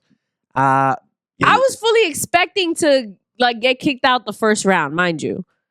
Oh, were you? I was. Well, Danny was the only spectator, so he's the only one that can tell us what actually happened because we were in it. I'm feeling that there were 2 rounds. No. No, There was 3 because Okay. So then either way, Cory made it to the second round. Yeah. Right. He was the only guy too, mind you. Yeah. Right. So I am so sorry to say this, but if you're a girl and you lost to him, He got ass. what happened? He got ass. so the first round they eliminated 2 girls. Yeah. So we're from 5 to 3, then to 2. Yeah. There was a final 2. I thought it was just like a final. No, it was Oh, me and the okay. girl. Oh, okay. Yeah. So then the final 3 went off. Unfortunately, our boy couldn't make it to the finals. But he had to bow won out. 3rd place with $25. I was gifted $25 like the hoe that I am. Yeah. Made his money, Made my money, man. Yeah. and he had to bow out. But then the final round, our girl Kimmy, representing Moon Piece Podcast. Let's Yeah, go. yeah, Let's yeah, go yeah. all day. Went up against some person. I don't know. This girl, which honestly, I was fully expecting to lose because, you know, her ass was ginormous. I thought you should have lost. Yeah. No, I should. I know I was going crazy, but she was But doing. maybe I'm hating. No. She's going crazy. She like. See, I had Kimmy put her nothing to knees into lose. it. She put her knees into I it. put my knees. I put my waist. I was on the floor, Your hands in the Badusi, dirt. She was. Hands in the dirt. I had nothing to lose, so I said, She "I'ma just got her nails done. I did. I got my nails done. She left it all out on the I court. left it all out on the floor. I think I was just more willing to look crazy. But the other girl had way more ass than me. She could lift one cheek at a time. She deserved to win. But like, so like, I get it. But like, I was also kind of going crazy. So like, I don't know. I watched the video back. I look cringe. I was like, to be cringe is to be free. I was so cringe. True. There was only like one part of the video that like I posted. I was like, okay, this part looks cool. But you know what? As cringe as it was, as you say, The Moon Piece stocks up, let's boys. go. We- She still got the won. W. $125. We up. 100. Oh yeah, 100 and Listen, then 25. a win is a win is a win. A win is a win is a win. Listen, we came out ahead. I'll take it. It's not as my bestie said. It's not about the size of the boat. It's how it rocks. Listen, So Listen, man, I only had a couple moves, man. I was only going to do but so much out there. I had on he's jeans. out there. He's I had out on there. jeans. Jeans at dancing. 90 degrees, Oh. shaking ass.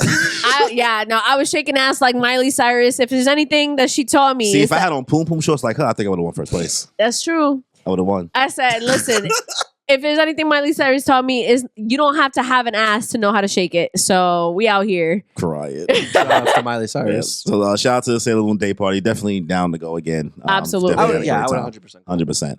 100%. So you guys are ready for the final segment? Yeah. All right, guys. We know what you came here for. We are here for one of the most controversial topics. You see the name of the episode. We are now having a bracket, a tournament. We haven't done one since last year, actually. Wow. We only do one a year, actually. It seems One like. a year. There we go. You get one a I year, love it. guys. Because honestly, It takes a while. it takes a while, but also Yeah. Let us know in the comments. it's so restricting. You know what I mean? Yeah. Because every time we get past the first round, we're like done arguing. You know what I mean? We're like, well, we already said everything we had to say. But we're having a tournament bracket of who is the coolest Pokemon starter Mm-hmm. from every generation. Yes. So when we say this, we will be choosing, I will be saying the first evolution line of the Pokemon. I'll let you guys, refresher of what generation, etc. it is from. But we're considering the whole evolution line. Okay. Right? So when I say Bulbasaur, I'm saying Bulbasaur, Ivysaur, Venusaur Venusaur. as a collective, Entity. right? Yes. So 100%. altogether, there are 27 starters. There are 9 generations. So Mhm. that does leave some gaps. Makes it really hard to do a tournament bracket. So what we will be doing here is I have an Excel sheet. Every starter has a different number from 1 to 27. And you guys, as I'll facilitate, because I know the numbers, I can't let you guys know. You guys will each pick a number. So whoever the numbers are will be the matchup for the first round. And then we just go into the second round and we'll already know where we're going from there. Okay. So because there's 27, we do have to give 5 starters a bye. Which Okay. a bye is a pass to the second round automatically to make it even. Okay. So I'm going to pull out my laptop. I'm gonna have everything out, and then you guys will take turns choosing 5 different random numbers. And so whichever of those 5 random numbers that you guys choose from out of 1 through 27 will be the ones that get the bye going into the second round automatically. So they won't know exactly what they're choosing. So this is the only way to make it fair as opposed to choosing out of a hat. So let me get my laptop. So who wants to volunteer as tribute first? To choosing?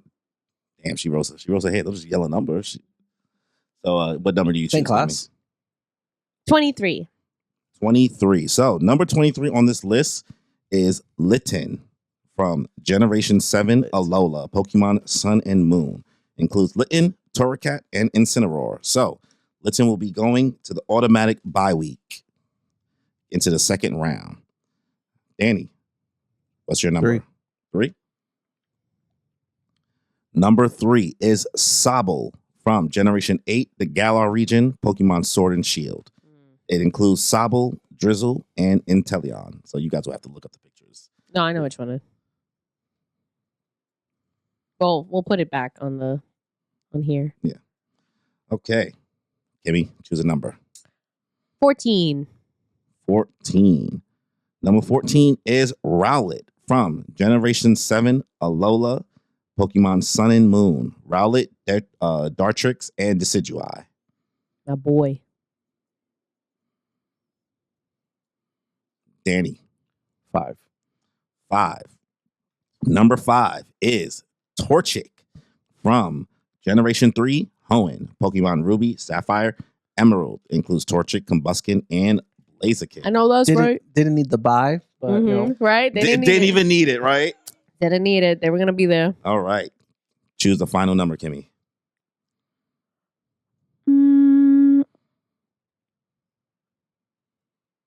21. 21 is Fuecoco from Generation 9 Paldea, Pokemon Scarlet and Violet. Okay. Has Fuecoco, Crocotar, and Skeledirge. Skeledirge sounds like a pirate on crack. All right. Skeledirge. Now let me just make sure I highlight these so you guys don't pick these numbers again. So I know.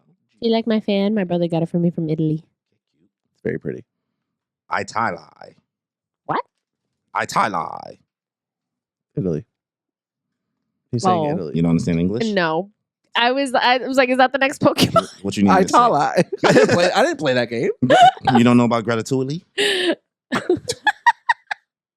Okay, guys. So Kimmy has chosen for the last number. So now we will have our first matchup. The numbers you guys cannot choose from 1 through 27 are 3, 5, 14, 21, and 23. So Danny, choose the first number for our matchup. 1. Our first matchup. Number 1 is Chespin versus Kimmy. Choose the next number. 15. 15. Number 15 is Charmander from Generation 1, Red and Blue. Chespin is from Generation 6, Kalos, Pokemon X and Y. Which one's Chespin? Look it up, girl. Oh. Well, you got to look at the whole evolution line. Yeah. Yeah, no, he has it on the screen. That bitch is ugly. Listen. Pull it up too on your phone. So you can... I will say it's initial. Are we starting it? Yeah. Its initial evolutionary form. It's cute. That's going to sell merchandise. I'm not going to lie. The middle one. By the way, guys, just so you guys know, Pokemon fans, we're not taking into account moves. We're not taking into account abilities, EVs, IVs, abilities, like any of that stuff. We're only going straight based off of aesthetic. Aesthetic. Only. Aura farming. The vibes. Yes. You know what I mean? The aura farming. This is a vibes bracket, not a what's the best competitive Yes. to use. We don't know how to play competitive. At least I don't. His final evolution, he turns into like a little Ninja Turtle. That mid evolution, you're doing nothing. That mid evolution looks ugly as fuck. Yeah. I could punt that motherfucker. The body of a Gengar. So Chespin's final evolution name is called Chestnut. Yeah. And the middle form is called Quillatin. This ain't it, fam. No, I mean when you're competing with someone like Charmander, I'm not even gonna. I don't even have to glaze Charmander. It's obviously Charmander. Yeah, that's for sure. Just automatic. I didn't even talk about Charmander or Charizard. He's like, this is a sweep. We know what that is. He's had generations to be talking about and glazed for. Yeah, it's fine. We don't need to. We don't not first round. First round. We'll wait. Damn. Also, type advantage. Fire against grass. Come on. Damn, going crazy. We're not supposed to do that. All right. So Charmander sweeps. Light work. Sweeps. I mean, yeah, I agree. It's Charmander. You believe it's Charmander? Mm-hmm. Really so? For We're sure. in agreement. All right. So Starting it off the bracket on friendly terms. So next round will end up being Charmander versus Litten, just so you guys know. Okay. All right. So choose our next number, Danny. 2. 2. And you just going in order? Yo, are you allergic to double digits? He hasn't picked a single double digit. Oh my god. That was crazy. No comment. I have nothing to say to that. No witty remark. No witty remark. Look, I got nothing. He said, I guess I'm pussy. She got me. She said it so quick, too. It snapped. It bothered her. That's the thing. You're picking all the low numbers. Because you did pick one. Right? Yeah, I picked 1, You 2, picked 3, and 5. Damn, bro. Why you pissing her off? Well, all right. I have a unique hidden talent of annoying people Anyway, with like the most mundane shit. number 2 is Turtwig from Generation 4, Sinnoh, okay. Diamond and Pearl. Mm-hmm. Kimmy picks the next number. 16. 16. Number 16 is Poplio from Generation 7, Alola, Pokemon Sun and Moon. This includes Brionne and Primarina as its evolution line. Fun facts. Someone just had the Pope sign their Poplio card. Oh, look at that. Now it's a holy Poplio. That's funny. All right. So how are we feeling? Turtwig versus Poplio. Honestly, I cannot take Poplio seriously because it looks like a clown. And I get that's what it's going for. Its final evolution, though, Batty. a little. But the rounded nose kind of takes me out of it. I'm not going to lie.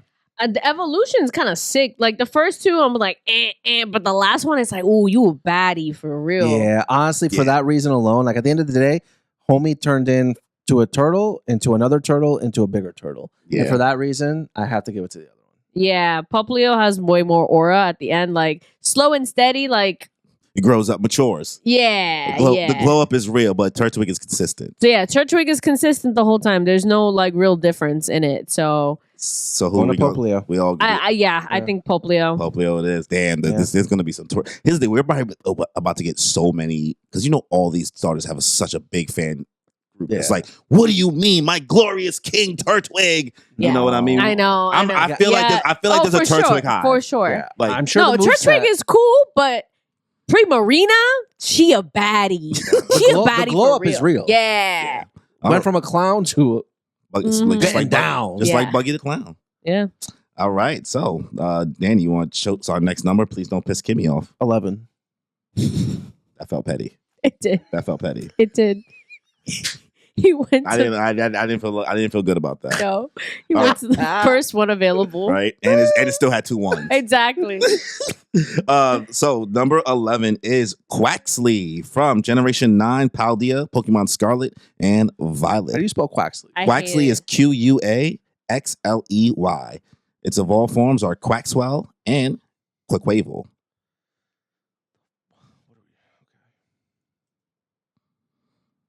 All right. Quaxley versus. You got to choose the next number, Kimmy. Let's go with 24. 24. So it is Mudkip. Ooh. Mudkip from Generation 3, Hoenn, Pokemon Ruby, Sapphire, Emerald, includes Marshtomp and Swampert. There's no competition. Damn. Where are you going with this? Mudkip, that line takes it. First of all, Mudkip is so cute. So It's cute. so cute. So cute. So cute. Are you serious? Right Even now? Marshtomp is cute. Yeah. Like, Yeah. oh my God. Adorable. And Swampert. I want to. Swampert's typing also. Oh, ground and water? What? Come on. Swampert is so badass. Yeah. The middle gen is a little wonky looking, but like A little bit, overall, yeah. You don't like he you okay. don't like Marshtomp? Honestly, Yeah. this other guy, I get it. You're peacocking, right? Literally. That's the peacocking. queen of Here Comes the Hurricane, bitch, though. Yeah, it Because it's is. a dancer. It is. That Pokemon's it's a a dancer? dancer. It's a Yeah. dancer, and everyone Yeah. puts a "Here comes the hurricane, bitch." Ah, here comes the hurricane, bitch. I can see it. I see Actually, it.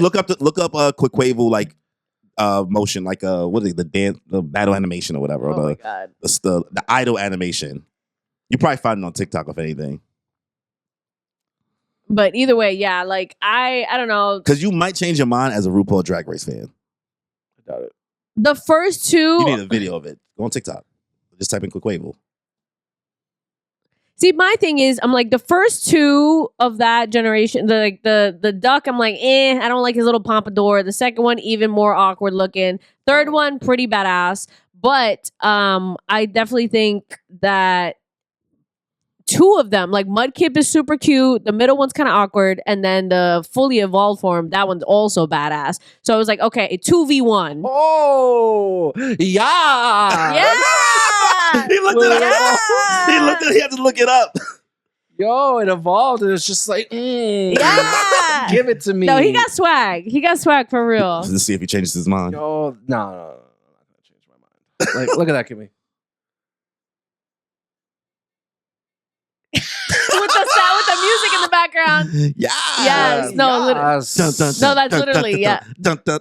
Okay, I will say you are the fiercest Pokemon out Yeah. there. But this isn't the fiercest contest. This ain't the fierce same RuPaul's best competition. friend. We should have had it as RuPaul Drag Race. Yeah, But but no, it's gonna be Mudkip. yeah, Mudkip Yeah. has way more cooler evolutions as a whole. I think both 2 out of the 3 are really good compared to the Quaxley 1 is really good. So Okay. yeah, Mudkip wins that. Okay, Mudkip solos. Mhm. All right. So next round will be Sobble versus somebody else. So you have to choose the next number, Danny.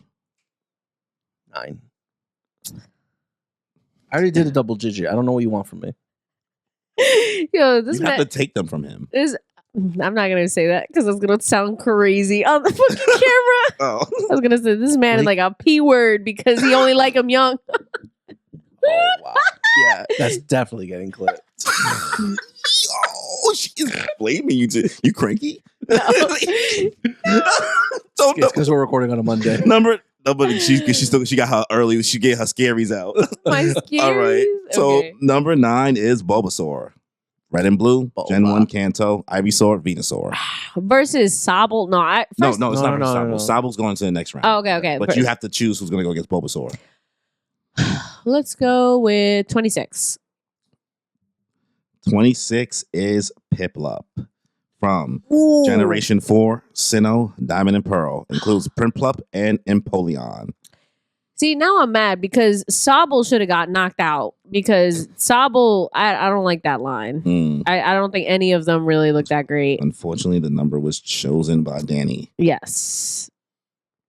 What number? So this is Bulbasaur versus Piplup.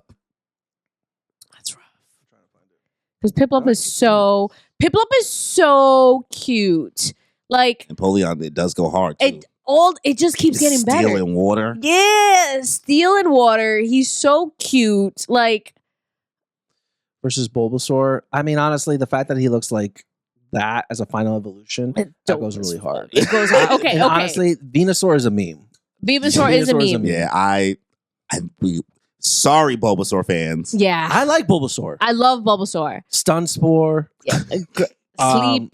Poison Powder. Solar Beam. Yeah, like Vine Whip. Classic. yeah, a classic. Razor right? Leaves. But Bulba. Bulba. Piplup is so cute. Piplup is so Piplup is so fucking cute. even in the anime, Piplup is Yes! so He's mischievous, so funny. so much personality. Yeah. Bulbasaur, yeah, he's a leader. We He's cute. understand, guys. Yeah. Bulbasaur he's a goat.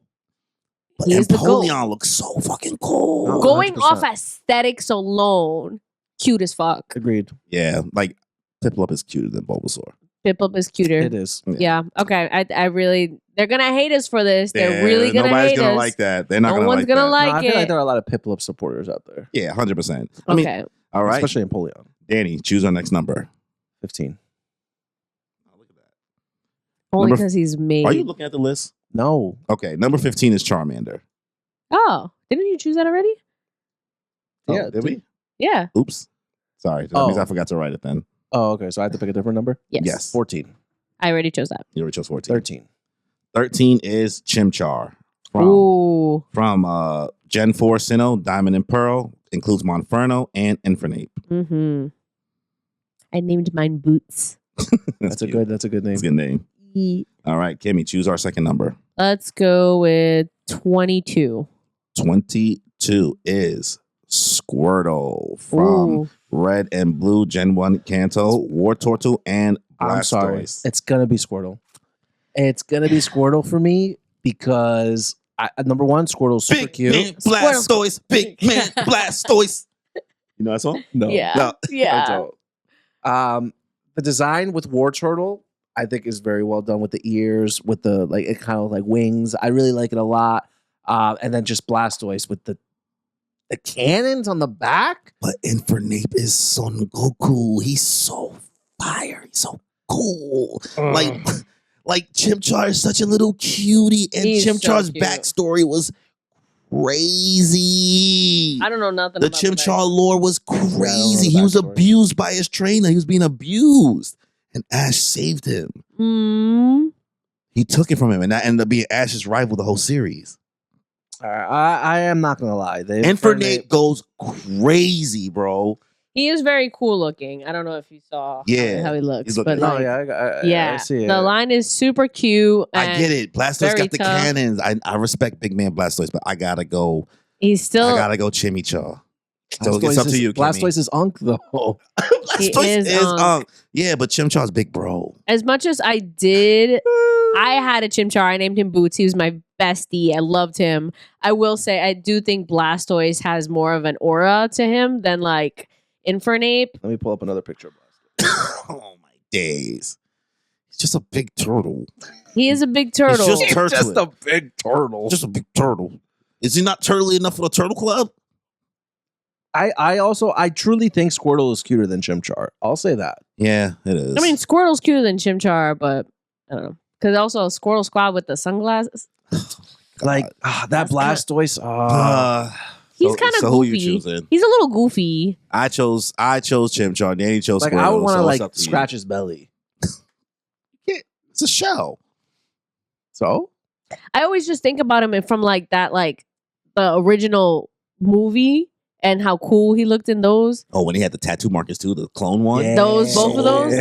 So I was like, I always remember the swag on those two. So I'm like, I feel like he got more aura. It was Did you throwing guys hands. watch Pokemon Origins? When it was like Red is the Oh main yeah, I character? watched it. I watched You it. remember when Charizard rocked him in Blastoise in the face and he just took that shit? Yeah, He's just right here and Blastoise it was Mega like Punch. It was like a Charizard- real anime fight. Ooh. yo, and It's good. Blastoise just Main character's red instead of it being Ash. Just short series. it's better. So who you choosing? I think I'm gonna go with Blastoise. Fine. It's a tough decision for me because trust me, like I had an Infernape and I loved him. And I thought and it's cool because he's fire and fighting. Okay, so we have finished one half of the bracket. So in our second round on the first half of this bracket, it's going to be Litten versus Charmander, Poplio versus Mudkip, Sobble versus Piplup, and then Squirtle versus Rowlet. But we will come back to this as we enter the second half of the bracket. Okay. So now we're still doing the first round on the other half, Okay. right? So in our first round, Torchic does get a bye going to the second round. So we need to now choose two new numbers. So Danny, choose our first number. 13. You said Already that already. chosen. 12. Number 12 is Totodile from Gen 2 Mm. Johto, Love that. Gold and Silver. Includes Croconaw and Feraligatr. I'm kind of pissed right now because I hate that if he goes to the next round, he has to go against Torchic. Oh. What was that giggle? Just what are the chances? All right, Kimmy, choose the next number to go against Totodile. 7. Number 7 is Trico from Gen 3 Oh. Hoenn, Ruby and Sapphire. Includes Damn. Grovyle and Sceptile. No Wanna be competition. Trico. What? Are you guys? It's gonna be for real? Totodile. Are you Fuck not? It's Trico. Totodile all What are you talking day. about? It's Totodile all day. No! Feraligatr? They couldn't even Feraligatr? they can't even fit all his letters in his name. Guys, Trico, the aura farming on Trico is unmatched. You only with like the, him 'cause he's with the stick. green. No, Sceptile, Grass Dragon. There is no beating Sceptile. with the Leaf Blade. So what did we say? Out We're of not my talking about the face. moves. It's not the moves, it's but the aura. He literally has it With on. the I Leaf know. Blade and But the tail Ferali- in the back. But Totodile, Nah, the he just be Totodile. biting shit. He just be biting with the feet. because he just be doing. Totodile. He Cute always as fuck. kicking his little feet, Okay, listen. and he always biting people. Trico thinks he's the shit Trico all the think he time. always got, like, is. he's smoking He's weed. not. Oh, he's a stoner. All he do is smoke weed all day. Oh, bro, He got the straw in his mouth all the time. He created aura farming in Pokemon. No one was aura farming before Trico. Let's be honest. Nah, Squirtle was aura Name farming. one. Squirtle was aura. No, that was the Squirtle gang. That was so the Squirtle. you act like leading he it. led it with the shades. Oh, no. Nah, Totodile, Feraligatr. No, I have they in to put my this. foot down. You Pull not up even- for Ralligator. You're Feraligatr all day, bro. over Feraligatr all day. No. And Crocodile looks like a little egg. He looks like a little Yoshi. Yeah. Crocodile look like a little Yoshi. No, your guys' bias Look right at now. What do you mean? That looks Look cool. at that. Feraligatr Feraligatr goes so hard. That looks cool as fuck, man. I'm sorry, man. I'm choosing Feraligatr. Yeah, for sure. Over Skeptile. I Look at the. I always thought that motherfucker looked ugly. He's at a loss for words, but it's true. To whoever's watching, please leave a comment below. All right, I need help because these people are choosing some scaly ass blue boy. Yes. I love my little blue You boy. wouldn't hug a Feraligatr. I fucking would. I'm the real Croc, so I need the Crocodile. You right. It'd probably be on his team. 100%. Wow. 100%. Can't. You know what? He's gonna get knocked out in the next round anyway. So Damn. Yeah. That's wild. Oh, but whatever. At least I didn't go in the first round. Ooh. To see it. is it Choose the next number, Danny. 4? Number 4 is Sprigatito from Gen 9 Paldea, Scarlet and Violet. And choose Florigato and Meowscarada. Versus who? Let's see. You gotta choose a number. Let's go with. Damn, what's left? The numbers left is 6, 8, 10, 16, 17, I said 18, 16. 19, 20. Oh, sorry. 17, 18, 19, 20, 25, and 27. Let's go with 17. 17 is Fennekin from Gen 6 Kalos, Pokemon X and Y, includes Brazen and Delphox. Fennekin? No competition. Sprigatito line takes it. Yeah, don't worry about it. Sprigatito is a sweep. It's so fucking cute. Yeah. Every single line, adorable. Also, I had it in Pokemon Violet, and it was super cute. Yeah, dark grass type, has cool mask. Yes. All 3 forms of fire. Like, as a concept, it's just, I bang with it. Adorable. Now, listen. Yeah, but this one's literally a wizard. Oh, God. Its final evolution is a wizard. This is when That's Danny so stopped cool. playing Pokemon, so now Which he's just one? looking. No, I Fennekin. played this. Oh, Fennekin's final form is a mage, Delphox. Yeah. Delphox. Eh. Yeah, I don't really care that much about either of these. Did you look up? But I definitely did you look up Meowscarada? Yeah. Which one look cooler? I still think it's Del whatever the fuck. Oh, you think it's name is. Delphox? Yeah. Oh, you like Delphox? Yeah, I think it You looks think that cooler. one looks cooler than than this? Then Yeah, it looks Meowscarada? cool. Yeah. I 10 toes down, not one missing. All right, so I'm you're the final. I'm Sprigatito. So Sure, go ahead. I'm not dying on this hill though. I don't give a- So you're Sprigatito as well? Or Oh, no? absolutely, Sprigatito. Okay, so- Like, I definitely think he got way more aura. Yeah, Sprigatito goes to the next round. All right, Danny, choose our next number. We have 6. 16. Oh. Oh, you already said that. Yep. I was gonna let you know what numbers if you want to know. No, 25. 25 is FBI. Open up. Old as he's going, just like Leonardo DiCaprio. You know what it is? Oh, FBI. Open up. Cyndaquil. Oh. Oh, I didn't get that. Jen, damn, Okay. she was trying to hit you there with the 20. Yo, she's still flaming you. I just realized. She is. realized that. It just hit me. She I didn't not- realize She it. mad at me because I didn't win the paintings. Oh, that's funny. So that's Cyndaquil from Gen 2 Johto, Gold, Silver, Crystal, and has Quilava and Typhlosion. Mm-hmm. Kimmy, choose our next number to go against Cyndaquil. Did we choose 6 yet? No, we did not. Okay, so I'll go with 6. Number 6 is Oshawott from Gen 5 Unova, Black and White, and includes Duat and Samurott. What? Oshawott. Hmm. I'm not gonna lie to you. Listen, allegations aside for Cyndaquil, right? I used to love Typhlosion, Mm-hmm. Oh no, for sure. but I was always a Feraligatr guy. Oshawot's final evolution looks really cool. I'm Oshawot's, not gonna lie. even Oshawott with the Oshawott is adorable. uses its shell to it, like it attacks with its shell, like it's a kunai almost, like it's a blade. Yeah. So like, Samurot's kind of cool. It looks just like. Remember, I know you're not gonna remember again, but I said it during the stream. It looks like Ikakumon from Digimon. Gomamon's evolution from Digimon. The one that did marching fishes at the attack, the white little fish looking thing. Yeah. And then it evolved into a white grizzly looking fish thing with a big horn. I think so, yeah. That's what Oshawott looks like to me. You're right. I see it. I do think Piplup is as cute as Cyndaquil is. I do like not Piplup, Oshawott more than Cyndaquil. I do aesthetically because no, the flames on the back go so hard. See, but that's the thing. The flames on Typhlosion. The flames on the back are the only really cool thing about it. Otherwise, it's like he's like a noodle. It's a little rat. He's a little noodle. It's a little rat. Anteater. This guy? This guy. What are you talking about? He's an otter. He's a cute ass little He's an otter. and he attacks with his shell. He's an otter. And he goes, Ashwa. Cute ass little. And then we have an otter is pretty much a sea rat, right? So we have a rat with fire and then a rat with a shell. That's crazy. But it's like more of a noodle. Yeah, but then look what it turned to, a giant seal. Yeah, with a cool ass spike. I don't know that shit. Like it's just fire. I think design wise, it's like it looked like as if Lapras got an evolved form. Yes, I think the Oshawott has more like aesthetic.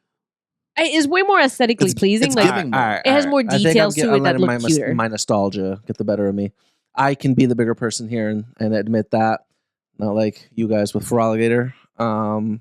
So it's okay. I'll concede this one. You think he better than us? No, I'll concede. Listen, I just always personally thought that Trico's line was the ugliest. So, but that was before the chestnut one. So he's still going. That's crazy. I'm just saying. Okay. But either way, yes, I think Oshawott takes it. All right, Oshawott goes to the next round. We are almost done with round one, guys. So wait, Coco is going to get the bye, so he's going to round two. So choose our next two numbers, Danny. We have 8, 10, 18, 19, 20, and 27. 8. Number 8 is Froakie from Generation 6, Kalos, X and Y. Includes Frogadier and Greninja. It's automatic for me, Froakie. Just wait. Go ahead, choose. 27. 27 is Grookey from Generation 8, Galar, Pokemon Sword and Shield.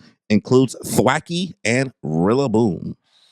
It's Froakie 10 times out of 10. This thing? For real? Donkey Kong? Donkey Kong. This is Goku with long hair. It's Super Saiyan 3 Goku. I'm not gonna lie, the leaf over the face is giving fuck. It's Super Saiyan 3 Goku. It's very cool. It's very cool looking. Cooler than Greninja? I just said it's very cool looking. I didn't say cooler than Greninja. No, your tone was leaning towards this. No, I do think Greninja kind of takes that. Yeah, okay, easy. Okay. Because especially like the swag he honestly, has. It's gonna be hard to beat Greninja. He's a ninja. So fire, bro. Yeah, the scarf. And he throws water shuriken. Yeah. Water shuriken. Yo, you know when how many that times move came out, I was like, peak, for real? Peak. And I know you don't play Smash Bros. Like that, but playing with Greninja in Smash Brothers is so fun. Yeah, really? Yeah, it's so fun. We gotta do Smash Brothers night one day. In Pokemon TCG, Greninja has fucked me up so many times. In that, you from the background? Yo! The back row? 20. Dude, this way. Take this 20. Take this 20. I hate it. He would kick my ass. All right. No, he's always so cool. All right. So Froakie takes out Grookey. Sorry, guys. I know Grookey's cute to some of you guys, but it is what it is. All right. Final 4 numbers. So basically, once you guys choose these last 2, we don't even have to choose again. Perfect. 10. 10 is Score Bunny from Generation 8, Galar, Sword and Shield. Includes Reboot and Cinderace. Yeah. Well, it depends on who you choose next. I know. What's the last one? We have 18, 19, and 20. Let's go 19. 19 is Tepig from Pokemon Black and White, Gen 5 Unova. Includes Pignite and Emboar. No, absolutely. It has to be. No, I think it's going to be This is Tepig. not. This. I think this, for me, this is Tepig. Oh, it's Score Bunny all day, bro. Cinderace go hard. Cinderace just looks like a knockoff Combustion Blaziken. He's a soccer player. Looks like wannabe. He's Blue Lock. He is Blue Lock. First of all, he has a fire soccer ball, bro. That's crazy. Hold up. He kicks it around. Okay. First off, I think that Score Bunny is one of the few Pokemon lines that every single one hits.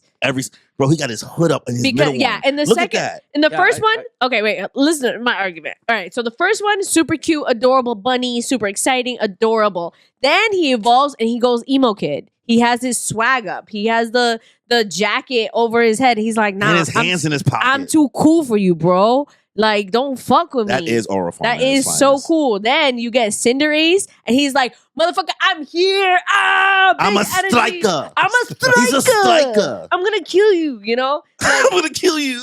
Like, okay, Tepig, super cute. And also Ambor. Ambor's ass. I mean, it's cute. He cute. You know, then Ambor do got that big energy. I like his design, the swirls on his chest, that the fire is giving like Endeavor, you know what I mean, vibes. Very cool, but also like the middle one is kind of ugly. You know what I mean? So I'm like, Cinderace is all 3 lines hit versus the 2 of Tepig's, and Tepig is kind of like at half itself because like it's cute, but like I don't know, it's not that great. I think the real aura is just that final evolution versus all 3 of the Score Bunny lines hit. That's my argument. It was a really solid argument. I don't know. For me, I'm seeing the designs. It don't even look like Pokemon anymore. Like Digimon. Yeah, it's just, it takes me out of it a little bit. It takes me out a little bit, but it is what it is. I mean, you did have a good argument there, so I'll give it to you for that. Okay, so it looks like Score Bunny is going to the next round. And our final matchup is Chikorita versus Snivy. Oh, Snivy. Chikorita! No. I went my head back and forth. I went my head back and forth. You're right there. You're not wrong. I love Snivy. I love Chikorita. I love Snivy mad smug. Yeah. Chikorita had attachment issues. Hold I on. love how you said, I love how you love Snivy for being smug, but you talk shit about Trico. Listen, it was Trico. The math is not mathing, It was bro. Trico versus Totodile, and Totodile just... Your nostalgia took over. It's okay. It's not nostalgia. It's 100%. It's a vibe. No one's going to agree with you. Okay. No one. We'll see. Except for the girl sitting Kimmy. next to you, but Nah, I don't know. The jury's still out. We'll wait for the audience to vote for that Snivy one. just looks extremely elegant in every stage of his evolution. Even that final form. Chikorita, Slytherin. I loved playing Chikorita because Bayleaf looks so cool, and then Meganium is beautiful with the flowers. What's the difference between Chikorita and Bulbasaur? Chikorita's cuter. Yeah. She's not wrong with the I whip my hair like Yeah, she like had Haley. sass. She had sass. Snivy is stuck up compared to Chikorita. Like, but I'm gonna give it to Snivy. I'm giving it to Snivy. I'm giving it to Snivy. All right. The elegance in Snivy's final form does not compare. Snivy 8. Yeah. Snivy 8. Boots down, house, whatever. I don't know. I personally don't like it, the design itself. That's why I never chose it as a starter thing. I just never liked the look of it, but I'm 2v1 here, so I'll take the L. She was an adult about it. I'll take the L. I conceded. Yeah, but it took a lot more for you to concede. She just kind of said, you know what, you got it. Did I not concede with the fucking Tepig and the Score Bunny thing? You brought it back, though. Oh, Bro, that you one brought you it back did. too? No, you brought that one you want to back. bring things back? We'll bring things back. All right. So now we have finished the first round. We are now going to go into the second round. First matchup, Litten versus Charmander. It's going to be... I'm sorry. Let me look up Litten again, but I already know it's going to be Charmander. So Litten's final form is... what's it called? You do got swag, though. Is Incineroar. Incineroar does look fucking Incineroar cool. looks like a wannabe like lucha wrestler. Yeah, that's what he is. Yeah, no, I get it. It doesn't look good. It looks like a knockoff fucking Tony the Tiger. I love Incineroar. He looks cool. Compared to Charizard. No, we're not. Who's an actual no, dragon. yeah. No, Charizard takes it. It's just, but it's like, just, there's no competition. he still looks cool. It upsets me. It's just a horrible matchup. Horrible matchup. It is a horrible matchup, but also because like the second evolution line of Littens, it barely looks different than Litten. Yeah, it's the same. Really. It's just same a bigger thing. cat. Exactly, it's just a bigger cat. And Which then Charmander is the same thing. Yeah, you could say the they same. both have the same issue. One's just a shade darker. But Charmander is more round. Charmeleon has more. He starts getting more spiky. Yeah, he got a horn. He got a horn. Yeah. He has more different got a little muscle. features than versus Litten, and Litten 2.0 looks pretty much the And same. then don't even go to the X and Y mega evolutions of Charizard. card. Oh, I don't even want to. Oh my days! It's When not he even- gets black and all that shit, black and blue. the dragon form and the flying form. Save it for It's the no, next round. Where is it? We're not even going. Yeah. no contest. Sorry. But So what's crazy is that Litton's final form, like it's that just comes out of nowhere. Yeah. And he comes a little humanoid. And I know that's when Surprise. everyone starts getting a little freaky about him. Yeah, that's what Danny. The issue was. He's like they start looking like Digimon after a while. Everybody on two legs. Yeah. A lot of people do have that issue with like the newer generation with like everybody becomes bipedal Yeah. with the final form instead of people being on all Yeah, fours. I know a lot of people have a lot of issues. Yeah. A lot. Same with the Sprigatito final form. Everyone's like, ooh, It should have stayed a cat instead of being on all. a humanoid cat. Yeah. All right. So next next matchup for round 2, Poplio versus Mudkip. Poplio. That's the one that looks like a clown, right? Yes. But that's when she's a baddie versus Mudkip. All right. Same thing. I think I would chill with a Swampert. And Mudkip is just so Mudkip just automatically. so cute. Mudkip carries honestly by itself. Without its other. As for elegant me, as the final form of Poplio is, looks like a clown. no, but then she looks like a cute mermaid. At yeah, the the end. final form at the end, but Mudkip still like is better. Okay. I think. So personally, I would have a Poplio to end up with that final evolution form for myself, but I can respect that, like, that's the only evolution of that series that looks good Yeah. versus Mudkip has at least 2 evolutions that look better versus that middle one. So I'm like, all right, 2v1, we can give it to Mudkip. Yeah. Listen, Primarina's cute, but Primarina cute. Mudkip is cuter. Mudkip does look nicer. All right. Next matchup: Sobble versus Piplup. No competition. Sobble? Piplup takes it. So Sobble's final form is Inteleon. How do you spell Sobble? Sobl. This guy? Yep. Ooh. Yeah. Who was the other one?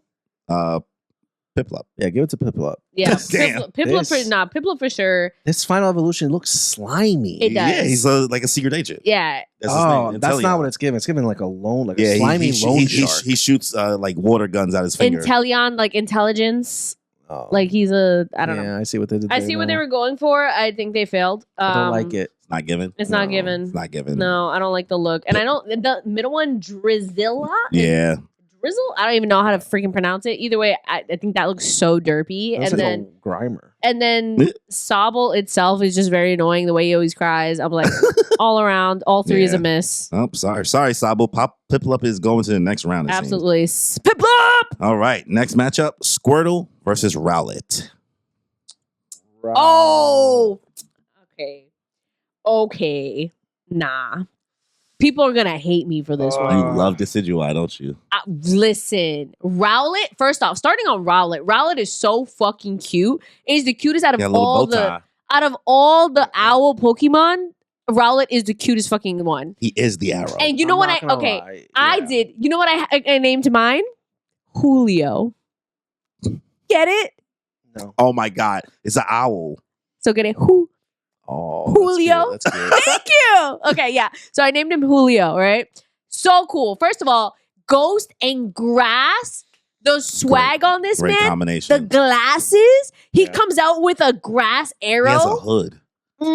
He got a I agree. I agree. Damn. And honestly, even the Rowlet, Yeah. that is really cute. yeah. The merchandising there, and then the bow tie and the second evolution with the hair. Exactly. The second one got the cute. Perfectly coiffed. It's like perfectly coiffed hair, Yeah. super cute, and you're like, it's giving, Blathers from Animal Crossing vibes, and then like he gets his full swag with his ghost and the hood, just everything. It's Nope. just 1,000%. Versus Squirtle, he's cute, but at the end of the day, he might have his little sunglasses, he might have a little, thing, but Blastoise is just a big turtle with cannons. Oh, now it's a big turtle with kids. It is. I mean, compared to like, I don't know, man. Some would even call him a big man. Big man Blastoise. Big man Blastoise. I think aesthetically, compared to, like these two together, I definitely think the Rowlet line takes it. she already won, but she still had to cook. Yeah, Because she didn't get to talk about Rowlet last round. She was like, nah, I got to get my shit off. I love my man Rowlet. There's another round. Don't worry. There's more to go. Okay. All right, next matchup. Torchic versus Totodile. Cool story. My Shayla. Anyway, next round. Next one. Next matchup. My Shayla. I hate this. I know. I hate this for I us. hate this. I hate this for us. This is how I know Trico lost because of nostalgia. Because it's not even a competition between Torchic and Totodile, and it hurts you this much. What are you talking about? Torchic was gonna cook Sceptile. Exactly. Okay. But still, the point of the matter is that Sceptile beats Feraligatr any day of the week. Still can't let it go. Maybe like in battles, but not in aesthetics. That bitch is still fucking ugly, and it's gonna stay ugly, and it's gonna always be ugly. Yo, Kimmy came to play today. She's cooking today. Monday Kimmy is wild, bro. Monday Kimmy is Can you Why it's wild. the beginning of the week. She She still got energy. She's still She's got not tired energy. yet. She just came up from Rob Playland. Can you tell I didn't sleep? I'm crying. All right, well, I guess Torchic beats Totodile. Okay, hold up. Like, Oh, you want to do the math? You gonna do the all math? right. I'll leave it for the next one for whoever he fights. Yeah, I can't handle that long division. All right. That actually sounds Torchic crazy. line does beat Totodile line in All right. aesthetics. Next matchup is Sprigatito versus Oshawott. Ooh. That one's kind of hard because I feel like both of them, like, it starts getting into the point I'll where give they it to all have Sprigatito. details. Sprigatito. Do you think the Sprigatito line? Because I like cats, and I would personally want to pick that up. Not that what is it? Oshawott. Oshawott isn't cute. It is. Yeah. But like, Sprigatito's Sprigatito- so cute. Yeah, and then the final evolution, in my opinion, looks better than the last Samurai. of Samurai. Yeah. Samurai looks so cool. Yeah. Don't get me wrong. I get what they were going with the Samurai and whatever the Lapras thing, but No, but No, if it's I had to choose Sprigatito. it for my team, I would choose the Sprigatito line Yeah. versus the other one. I do think it looks cooler. All right. Well, Sprigatito takes out Oshawott. If you have him in your team and Violet, he'd be cute as fuck. Like, he'd be coming up to you and he's like, hi. This one also might be a wash, but you guys will have to look it up anyway. So next matchup is Fuecoco versus Froakie. Oh, it's I don't know. no what it is. competition. How do you spell Freight? What? Fue? Like Fuecoco. fuego? Okay. Coco. Wait, Coco. Where Coco takes it. Absolutely. What? What? Wait, what? Versus, Froakie? This thing? oh, I forgot. No, that's fake. fake. Oh, this? Yes. Oh, he's the one with the Greninja, right? Yes. I keep thinking of Sobble. Yeah, and Inteleon is discount Greninja. Yeah. Yeah, really. I'm sorry. It's going to be. It's going to be. Here's the Froakie. thing. Fuecoco's so cute. Okay, yeah. Fuecoco itself is super cute. not it. Then Froakie. And the second one has a sombrero. It's cute. Okay, And so this- Fuecoco Skep- beats Froakie in the first ones. But in the last evolution line, Greninja does take over. Fuecoco loses the plot. Yeah. Yeah. It's Fire and Ghost, which is cool. Exactly. The Fire and Ghost is very cool, but like that second one, Crocolore, Yeah. it looks so awkward. I'm not about it. And then the last one does look cool, It's but like Crocalor, because it's Spanish. Crocalor. Oh. How do you say the last one then? Skeledirge. She said, yes, give us that. Skeledirge. Skeledirge. I don't know. All right. So, But yeah, you're going to have to. That's like. yeah, Greninja just carries. Yeah, So you do. It's too Cool. cool. So Too cool. All right. Next final matchup for round 2 is Score Bunny versus Snivy. Oh, no. Score Bunny takes it. No competition. Score Bunny all day for me, man. Score Bunny. I would give it to Snivy, but I get it. For me, again, like bringing up the complaint that it just doesn't look like a Pokemon. It looks too Evolution human-y. Digimon. I don't Yeah. like it. I So get it. Oh, Bipedal. Score Bunny? Yeah, he doesn't Yeah. like that. It's basically. See, I feel like that one makes sense though, because like at least bunnies, like most of the time, they're like if you're gonna you give know. him a hoodie, just give him a hoodie. Don't make it part of his like skin. No, it's so. But it's cool. It's like It's a so thing. cute. It's like you see. Whatever. He looks like Shino from Naruto. it's not a hoodie, it's but a if you're zip up. gonna give him a hoodie or a zip up, just give him a zip up. Don't make it part of his skin. Or But give, that or is give part him a of his Pooh skin. Shiesty mask. But that is part of his skin. Yeah. So whatever. I don't know. He got the swag. That's just a personal thing for me. All right. Well, that's the end of round 2. We are now entering our going into our quarterfinals. Ooh, quarterfinals. All right. First matchup: Charmander versus Mudkip. Mudkip is Charmander is so cute. Mhm. For me, I've always been a fan of Charmander. Mudkip. See, my thing is at But least I think all all 3 of the Charmander line hit versus Mudkip has 2 that hit. The middle one is still awkward for me.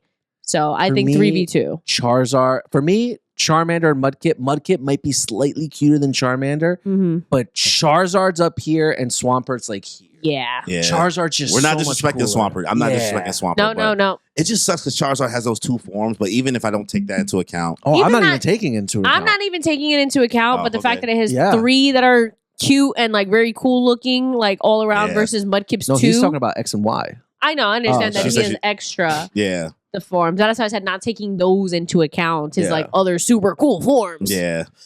I hate that it has I hate that Mudkip has to hold this L. I know.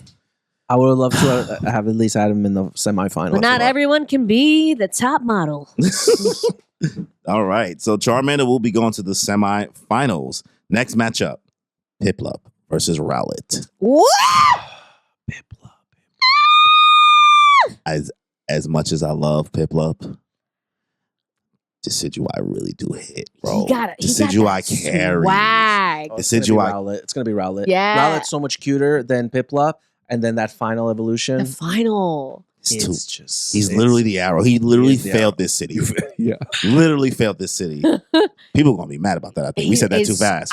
Should we fake debate about it? We love Piplup and we love the line and Polion. Everybody like he looks so cool, but like. All right. Next matchup, Torchic versus Sprigatito. No, my boys. It's my Who's gonna tell her? My Shayla's. I'm sorry, Kimmy. Yeah, I gave the Sprigatito the win in the last round. No, it's Torchic. It's Torchic all day. Absolutely Torchic. No. Torchic all day. Torchic all day. No, Torchic. Blaziken was. You don't even need. I have not said that word once today because Torchic. We haven't even said. We haven't even said the name. And nobody talks about Combuskin. What? No, we don't talk about Combuskin. Yeah. But Torchic takes the. Blaziken is so good that it balances out Combuskin's awkward teenage phase. Yeah. But he's so cool because he looked like a funny little chicken. I get it. Yeah. And honestly, the double kick, but even his eyes look I know, it looked crazy. He looked crazy. He looked like he on crack. My little chicken nugget. My little chicken nugget. So, sorry, Sprigatito. Yeah. All right. And the final matchup for our quarterfinals, Froakie versus Score Bunny. Nope. I give it to Score Bunny because, again, back at it, looking at the full line, 3v1, all 3 of the Score Bunny like evolution lines hit more than I get it. Greninja's just one. Looks cool. I hear you.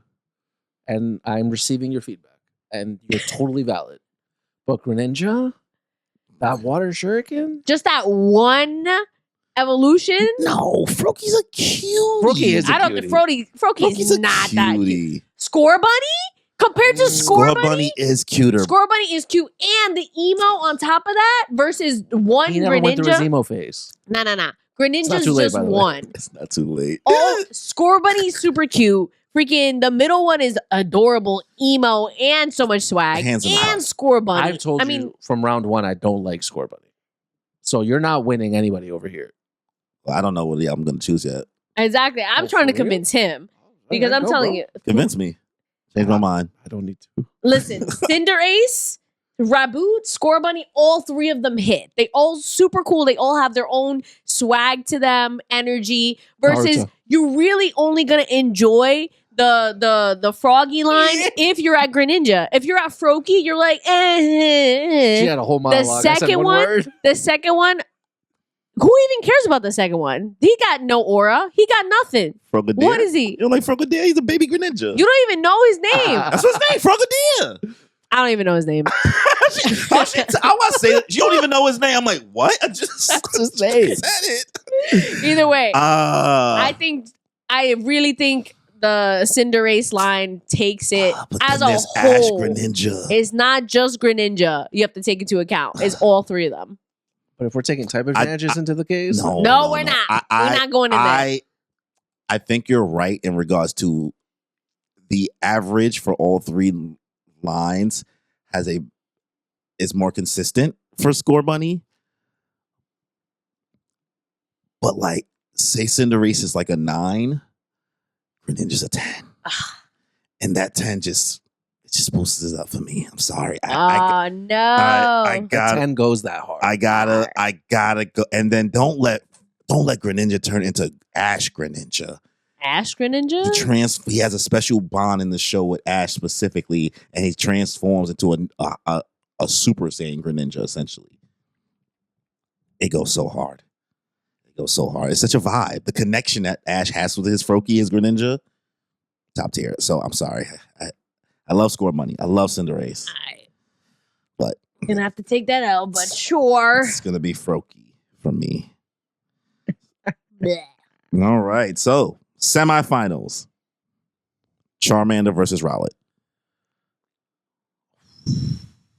It's gonna be Charmander. And now at this point, I have to take into account X and Y. At this point, now I gotta bring the big guns out. The black Charizard with the blue flames goes so hard. That went crazy on the internet when that came out. Yeah, the black with the blue. Beautiful. Aesthetic wise, that's not even shiny. That's just base. That's crazy. And listen, I commend Rowlet for making it this far, and Decidueye for making it for a generation so late in the game. You know what I mean? We're talking all the way in Alola, right? Yep. You guys cooked with that one. Yeah. But unfortunately, you added more forms to Charmander. Yeah. Unfortunately, if you stopped that Charizard, you could have convinced me. Yeah. You could have true. convinced me into 100%. Decidueye beating a Charizard. No, Not in a fight, but vibes. Vibes. Yeah. Now I know there's a different form of Decidueye. I think in one of the games. I don't know if it's a shiny or if it has a different evolution, but a Hisuian form, I think. From Pokemon Legends. I'm sorry. I'm looking. No, she's the one that's looking. Look up Decidueye, like Pokemon Legends. How do you spell Decidueye? That's why I don't know how to fucking spell. DECID. I think that's it right there. Is this it or is it fake? No, that's real.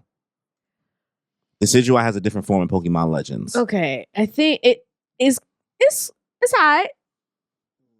It's not as cool as the black and blue. Unfortunately, dragon. we didn't consider Hisuian form Cyndaquil, but Cyndaquil's actual. Ooh, I kind of feel bad because now. Cyndaquil's ghost form. Cyndaquil has the Alolan ghost form. Oh, that one it's is the Hisuian. It's not the Alolan. It's from Pokemon Legends. That one actually. I forgot about it. This one, Cyndaquil, right? what? The ghosty type. I fucked up. If I remembered that probably would have been Oshawott, but still would have lost to Sprigatito. Yeah. Fine. So either way, we would have still gotten there. You know what I mean? Like the ghost one is actually really, really fire. Okay. That's the one that actually has this fucked up lore. Okay. So this is So these are the ones apparently. Yeah. Which I've never seen before. Yeah, that's when you play Pokemon Legends Arceus. So Charmander. Did you never play it? What'd you say? You never play Pokemon Legends Arceus? No. That's why. All right, so Charmander beats Rowlet, huh? Yeah. Even with because the fact that Rowlet has a second evolution line too, like how it looks just like Charizard, it does. Yeah, fair competition. Yeah. So Charmander's going to the finals, and for our second semi-finalist, Torchic versus Froakie. Nah, Torchic's line. At this point, Mega Blaziken. Mega Blaziken. It's 100% Torchic. It's Torchic all day. Hold up. I haven't even seen Mega Blaziken. Right here. Damn. The fire on the... I don't even need to bring up Mega Whoa, Blaziken. whoa.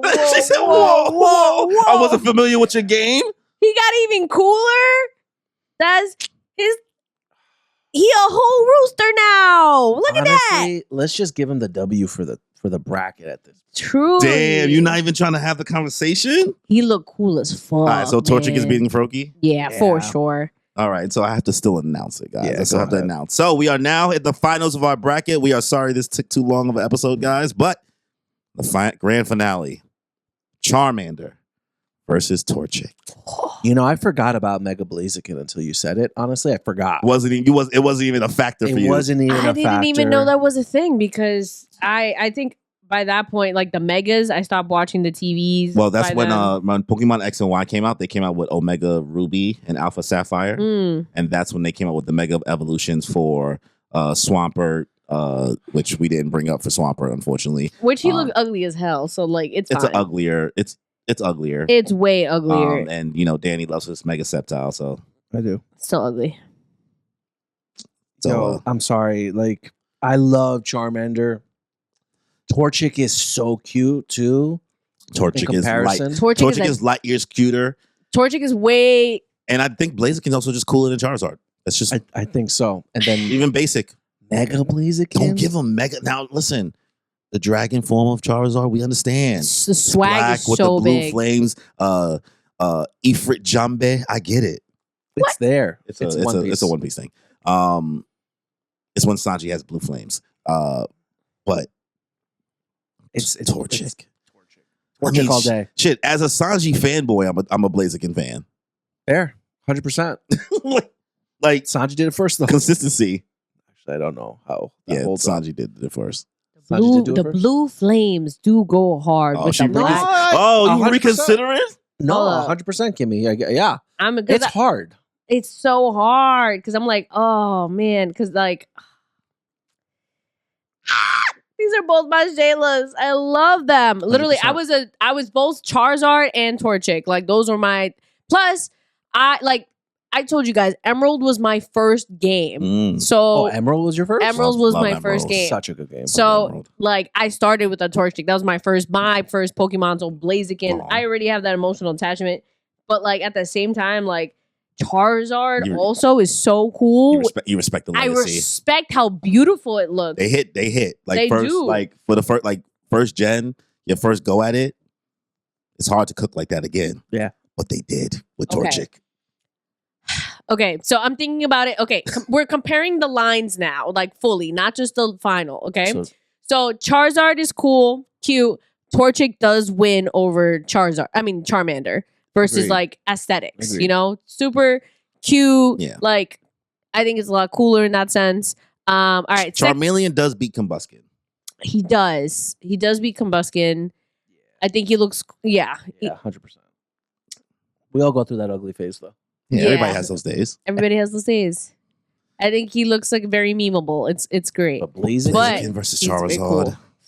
Blaziken versus Charizard. Oh, whatever we choose, the comments are gonna hate us. But nah, the real ones know.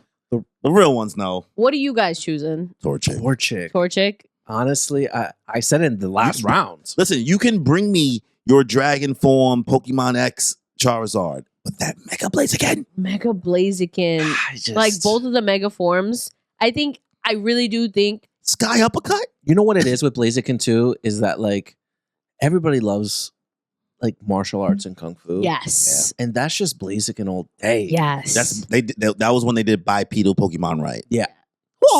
Yeah. Yes. I think for sure. Charizard's a dragon. I love dragons, but this ain't Game of Thrones. Yeah. This ain't Game of Thrones. No, I think that the super aura of like a dragon fantasy, super cool, especially in the black with the blue, even just by itself, itself is just very cool. But a giant chicken with bell-bottom pants that could kick you just hits. With the flames coming out. Like with flare pants? He has on flare jeans. Just kicking your ass. And it has two, it's fighting and fire. What was the move that Blaziken used that was like Sky Uppercut? Sky Uppercut. Well, that's not you talking about something else? When it would like double his attack shit? Yeah. I forget. Not double kick. Yeah, but it was another one. Yeah. Blaziken is just it's gonna be so Blaziken. many. Yeah, I think so. I think Blaziken's gonna take this win. Well, there it is. The winner of the coolest starter Pokemon evolution line, including everything, is the Torchic line. Torchic. I mean, if you've seen past episodes of us talking about Pokemon, you probably knew this was happening. Yeah. But this might be some people's first time, and I feel like this the conversation was probably the most dialogue I think we've had for a bracket. Mm-hmm. Unexpectedly. I would say so. Even for like you not playing every single game. I could still appreciate like that. I stopped at Scarlet and Violet. Is that it? Mm-hmm. Did you play Sword and Shield? So that means you didn't. That means you stopped at Sword and Shield. That was before Scarlet and Violet. A word? Hmm? Oh, well, I played Scarlet. That was on the Switch. Oh, okay. How'd you play Scarlet and Violet if you don't got a Switch? Couldn't tell you. Scam. What does that even mean? No. It was the Alola people. Sun and Moon. That's okay. That's the last one I played. That was good. Yeah. Sorry. 3DS. Well, that is the end of our bracket, and that is the end of our episode. So, Kimmy, you want to take us home? Yes, everybody. We are happy to be back again. Again, season 3. We're here, and we are glad that you guys are with us and enjoyed this bracket and our ridiculousness this whole time. Also, Speaking guys, of, you have something. Listen, just be an adult about it, but you need to properly promote now. Because by the time this episode comes out, the day before you had start. first of all, we didn't talking about ridiculousness. We didn't do our segment. We don't got enough time, girl. We Okay, already, it's fine. No, we we already We'll 2 skip hours and 40 minutes. All right, we'll skip our segment. All right. I'm gonna have to watch One Piece. Girl, now. promote. Professionally. You have content. You coming got out. this. Promote. Hey guys, I'm gonna be streaming One Piece starting next month. Please come support me and still watch me hear- suffer through. I can still hear It's that Monday. Oh fuck! You are burying the lead. Jesus Christ. I don't know. It's next week already. That's why I said by the time this episode comes out, your stream will have been the day before this episode. Okay. I didn't realize that. I'm still thinking that's like next month. You're still in Playland. Oh, I am. She still thought it was June. I really did. No, I get really it. did. I get it. All right, yeah. So, guys, I'm gonna be streaming One Piece starting now. Considering this comes out by the time that I started my first stream, please come support me and watch me suffer through this. Apparently, it gets better at like episode 200. So who knows? She's watching One Piece, by the way. I'm gonna watch One Piece. Yeah, watch me suffer through it and see if it's actually worth it or if it's worth dropping like a bunch of my friends have done. To make a montage of you eating your words.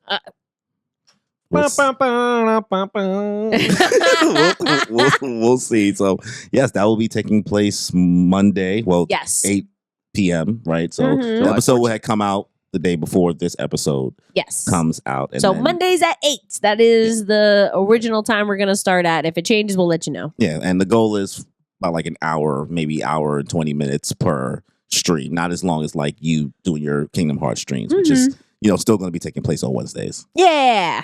So close this out, Kimmy. All right. And on that note, guys, enjoy your life. Bye. Sayonara. Woo-woo!